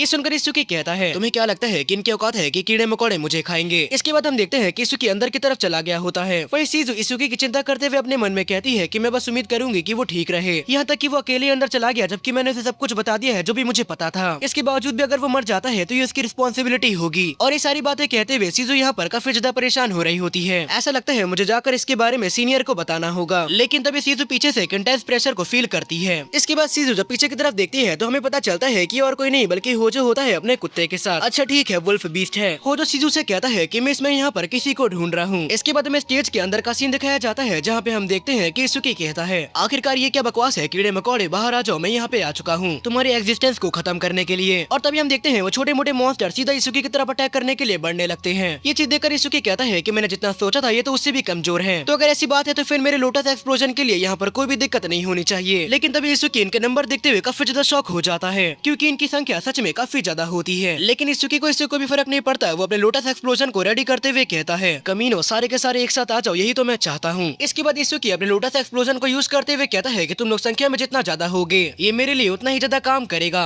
ये सारी बातें कहते हुए उसने अपने ऊपर ब्लैक बॉल स्किल को भी यूज कर लिया होता है। और अगर गाइस तुम लोगों ने बैटल थ्रू दी हेवंस देखा है तो तुम लोगों को ये सीन तो याद ही होगा कि हमारा मेन कैरेक्टर जावियन ऐसे ही अपने अंग्री बुद्धा लोटस को यूज करता है। वेल अगर तुम लोगों ने नहीं देखा तो छोड़ो, इस टॉपिक को आगे बढ़ते हैं। और अगले पल इसुकी उस लोटस को ब्लास्ट करवा देता है। इस वजह से लाखों की संख्या में मॉन्स्टर्स मारे जाने लगते हैं और इसुकी के लोटस एक्सप्लोजन का रेंज यहाँ पे बढ़ना स्टार्ट हो जाता है और इसी के साथ लोटस एक्सप्लोजन का लेवल 1 से लेवल 2 हो जाता है। और ये चीजें देखकर इसुकी कहता है कि अगर चीजें ऐसी चलती रहती हैं तो फिर मैं लोटस एक्सप्लोजन की रेंज को और ज्यादा बढ़ा सकता हूँ। साथ ही हम देखते हैं कि इसुकी का यहाँ पर काफी सारा मैजिक पावर अभी भी बचा होता है एंड इसुकी को ये देखकर काफी ज्यादा खुशी होती है कि स्टेज का कोई भी कूल डाउन नहीं है, तो यहाँ पर वो अपने और ज्यादा रेंज को बढ़ा सकता है। लेकिन इसुकी ये देखकर शौक होता है कि अभी भी यहाँ पर स्टेज को क्लियर करने की नोटिफिकेशन नहीं आई है। क्या इसका मतलब ये है कि यहाँ पर अभी भी मॉन्स्टर्स बचे हुए हैं। लेकिन तभी इसुकी का निर्वाणा स्किल यहाँ पर एक्टिवेट हो जाता है क्योंकि उसने यहाँ पर मदर्स विल नाम के स्किल को डिडक्ट कर लिया होता है एंड इसके बाद हम देखते हैं कि यहाँ पर एनालाइजेशन स्टार्ट हो जाता है। ये चीज देखकर इसुकी कहता है मैं तो कन्विंस हो गया था कि यहाँ पर कोई भी बॉस नहीं होगा। और इसुकी ने अपने ब्लैक बॉल स्किल को भी यूज कर लिया होता है एंड इस वजह से उसकी बॉडी पर आर्मर चढ़ना स्टार्ट हो जाता है। इसुकी कहता है मैं यहाँ पर अपने लोटस एक्सप्लोजन को यूज तो कर सकता हूँ, लेकिन दिक्कत ये है कि मुझे नहीं पता कि बॉस कहाँ पे है। लेकिन इसके बाद इसुकी डिसाइड करता है कि वो यहाँ पर सारे के सारे छोटे मोटे मॉन्स्टर को ही खत्म कर देगा ताकि उस बॉस को खुद सामने आना पड़े। और ये सारी बातें कहते हुए उसने यहाँ पर वापस से अपने लोटस एक्सप्लोजन को रेडी कर लिया होता है और अगले पल वहाँ पे वापस धमाका होता है जिसकी वजह से काफी सारे मॉन्स्टर मारे जाते हैं एंड इसकी वजह से जो यहाँ पर लोटस एक्सप्लोजन की रेंज होती है वो 16 मीटर तक बढ़ चुकी होती है। लेकिन इसुकी को समझ में नहीं आता कि उसने यहाँ पर इतने सारे मॉन्स्टर्स को मार दिया है, लेकिन इसके बावजूद भी आखिरकार वो बॉस सामने क्यों नहीं आ रहा। लेकिन तभी इसुकी देखता है कि वो सारे के सारे मॉन्स्टर वापस से स्पॉन होने लगते हैं एंड ये चीज देखकर इसुकी कहता है मैं यहाँ पर अपने लोटस एक्सप्लोजन को 9 बार और यूज कर सकता हूँ। इसके बाद इसुकी रेडी होते हुए कहता है फर्क नहीं पड़ता तुम लोग कितनी बार आ जाओ, मैं तुम्हें तब तक खत्म करते रहूंगा जब तक तुम लोग खत्म ना हो जाओ। इसके बाद उसने उन सारे के सारे मॉन्स्टर्स को वापस से मारना शुरू कर दिया होता है। और इसी तरीके से कई सारे धमाके के बाद हम देखते हैं कि उसकी कहता है, भले इतने सारे मॉन्स्टर को मारने की वजह से मेरा रेंज यहाँ पर काफी ज्यादा बढ़ चुका है, लेकिन अब दिक्कत ये है कि मैं लोटस एक्सप्लोजन को सिर्फ एक ही बार यूज कर सकता हूँ। लेकिन उसकी देखता है कि वो सारे के सारे मॉन्स्टर्स लगातार आते ही जा रहे होते हैं, वो खत्म होने का नाम ही नहीं ले रहे होते। इसके बाद इसकी कहता है, अगर एक बार मेरी एनालाइजेशन कंप्लीट हो जाती है तो मेरे पास एक ऑप्शन रहेगा, लेकिन चाहे कुछ भी हो जाए, जितने भी आए मैं सबको खत्म करके रहूंगा। ये कहने के बाद उसने अपने लोटस एक्सप्लोजन को वापस से यहाँ पे बनाना शुरू कर दिया होता है। एंड हम देखते हैं कि इसके बाद इसकी यहाँ पर काफी ज्यादा थक चुका होता है, लेकिन वो मॉन्स्टर्स खत्म होने का नाम ही नहीं ले रहे होते। और हम देखते हैं कि यहाँ पे एनालाइजेशन 91% तक कंप्लीट हो चुकी होती है। लेकिन तभी इसकी को यहाँ पे समझ आ जाता है। वो शॉक होते हुए अपने मन में कहता है कि सारे के सारे मॉन्स्टर काफी ज्यादा छोटे हैं और ये सारे के सारे मॉन्स्टर लेवल 1 के हैं, यानी इसका मतलब ये है कि हैच होते ही मुझ पर अटैक करने के लिए आ रहे हैं। तो क्या इसका मतलब ये है कि बॉस की पावर ये है इनफिनाइट रिप्रोडक्शन, यानी लगातार वो बच्चे देती रहेगी और ये मॉन्स्टर्स आते रहेंगे। और हमें पता चलता है जो क्वीन लोकस्ट होती है, जो कि बॉस है, उसका लेवल 13 होता है एंड उसकी पावर यही होती है कि वो लगातार जितने चाहे उतने अंडे दे सकती है। इसके बाद इसुकी कहता है, यानी कि मैं जितना ही यहाँ पर फाइट कर लूं, मेरे सारे के सारे एफर्ट बेकार हो जाएंगे। लेकिन अच्छी बात यह है कि मेरी एनालाइजेशन कंप्लीट होने वाली है। और अगले पल हम देखते हैं कि इसुकी के अगल बगल फ्लावर बन चुका होता है और इसुकी को यहाँ पे स्किल मिली होती है मैजिक डिटेक्शन। एंड ये चीज देखकर इसुकी खुश होते हुए कहता है, मेरे लोटस एक्सप्लोजन स्किल की वजह से इस स्किल की भी रेंज 1000 मीटर हो चुकी है एंड इसकी मदद से मैं यहाँ पर किसी भी एनिमी को डिटेक्ट कर सकता हूँ। और यहाँ तक मैं जब भी किसी एनिमी को डिटेक्ट करता हूँ तो ये मेरी मैजिक पावर को रिकवर करेगा। सच में बॉस को इग्नोर करके कीड़े मकोड़ों को मारना ये काफी ज्यादा अच्छा फैसला था। और इसी के साथ इसकी को यहाँ पर 10 स्टैट पॉइंट भी मिल जाते हैं एंड अब उसका ओवरऑल स्टैट यहाँ पर 1160 हो चुका होता है। इसके बाद इसकी अपने स्किल को यूज करते हुए बॉस को ढूंढना स्टार्ट कर देता है और अगले पल उसको बॉस की लोकेशन भी मिल जाती है। इसके बाद इसकी अपने लोटस एक्सप्लोजन और क्लियर ऑर्ब को एक साथ यूज करते हुए कहता है, अगर तुम अपने बच्चों को भी शील्ड के तौर पे यूज करती हो तो भी इससे कोई भी फर्क नहीं पड़ेगा। लेकिन इससे पहले वो ऑर्ब बॉस से टकराता, बॉस इसको डॉज कर लेती है। लेकिन अगले पल इसकी उसके पास आते हुए कहता है, तुम्हें चेकमेट कैसा लगा? और अगले पल एक अटैक के साथ वो उस बॉस को मार देता है। लेकिन वहाँ पे बॉस के मरने की वजह से जितने भी कीड़े मकोड़े होते हैं वो सारे के सारे गुस्से में आ चुके होते हैं। एंड ये चीज देखकर इसुकी कहता है, चिंता मत करो, मैं तुम्हारी मम्मा के पास ही तुम्हें जल्दी पहुंचा दूंगा। ये बात कहने के बाद उसने अपने लोटस एक्सप्लोजन को वापस से यूज कर दिया होता है एंड इसके बाद लोटस एक्सप्लोजन की रेंज और भी ज्यादा बढ़ जाती है। एंड ये सब देखकर इसुकी कहता है, सच में मैंने यहाँ पर काफी अच्छा हार्वेस्ट किया है। पहले मुझे ऐसा लगा था कि यहाँ पर कोई भी कूल डाउन नहीं है, लेकिन ऐसा शायद नहीं है। जब ये कूल डाउन खत्म हो जाएगा तो मैं यहाँ पर वापस से आऊंगा ताकि मैं अपने लोटस एक्सप्लोजन की रेंज को और भी ज्यादा बढ़ा सकूं। और तभी नोटिफिकेशन भी आ जाती है कि यहाँ पे न्यू रिकॉर्ड अचीव हो चुका है। 17 मिनट 7 सेकंड के अंदर इसको क्लियर कर दिया गया है। एंड ये चीज देखकर इसुकी कहता है, 17 मिनट 7 सेकंड सच में काफी ज्यादा है। ऐसा लगता है सीजू मेरे लिए काफी ज्यादा परेशान होगी। लगता है मैं जब वापस से लौटूंगा तो पहली बार की तरह ही वापस से रिएक्ट करेगी। लेकिन वो सच में काफी ज्यादा क्यूट और अच्छी भी है। इसके बाद इसुकी बाहर आते हुए कहता है कि मैं आ गया। लेकिन अगले पल इसुकी कुछ देखकर गुस्से में पागल हो चुका होता है और हम देखते हैं कि होजो ने मार मार के सीजू की हालत पूरी तरीके से खराब कर दी होती है और उसने सीजू को गले से पकड़ रखा होता है। इसी के साथ मैं इस वाले पार्ट को यही बैंड करता हूँ, लेकिन यकीन मानो नेक्स्ट पार्ट सच में काफी ज्यादा क्रेजी है। लेकिन इसका नेक्स्ट पार्ट भी तभी आएगा जब इस पर अच्छा रिस्पॉन्स आएगा, नहीं तो फिर इसका नेक्स्ट पार्ट लाने का कोई भी मतलब नहीं बनेगा। और अगर इस वीडियो पे 100 कमेंट्स हो जाते हैं तो इसका नेक्स्ट पार्ट मैं जल्दी अपलोड कर दूंगा। एंड मैंने कमेंट का टारगेट इसलिए दिया है ताकि तुम लोगों को भी पता चल सके कि अच्छा रिस्पॉन्स होता क्या है। और अगर तुम लोगों को वीडियो पसंद आई हो तो वीडियो को एक लाइक कर देना। बाकी तुम लोग चैनल को सब्सक्राइब नहीं करते हो तो यार याद से कर दो। हालांकि कई सब्सक्राइबर्स याद आया कि हमारे 30 के सब्सक्राइबर्स कंप्लीट हो चुके हैं एंड सच में काफी ज्यादा बड़ी बात है मेरे और मेरे दोस्त के लिए। बाकी हमारे कुछ और भी गोल्स है जो कि मैं बस चाहता हूँ कि 2026 के एंड होने से पहले कंप्लीट हो जाए। तो चलो फिर मिलते हैं एक और मजेदार वीडियो में, तब तक के लिए bye bye and take care.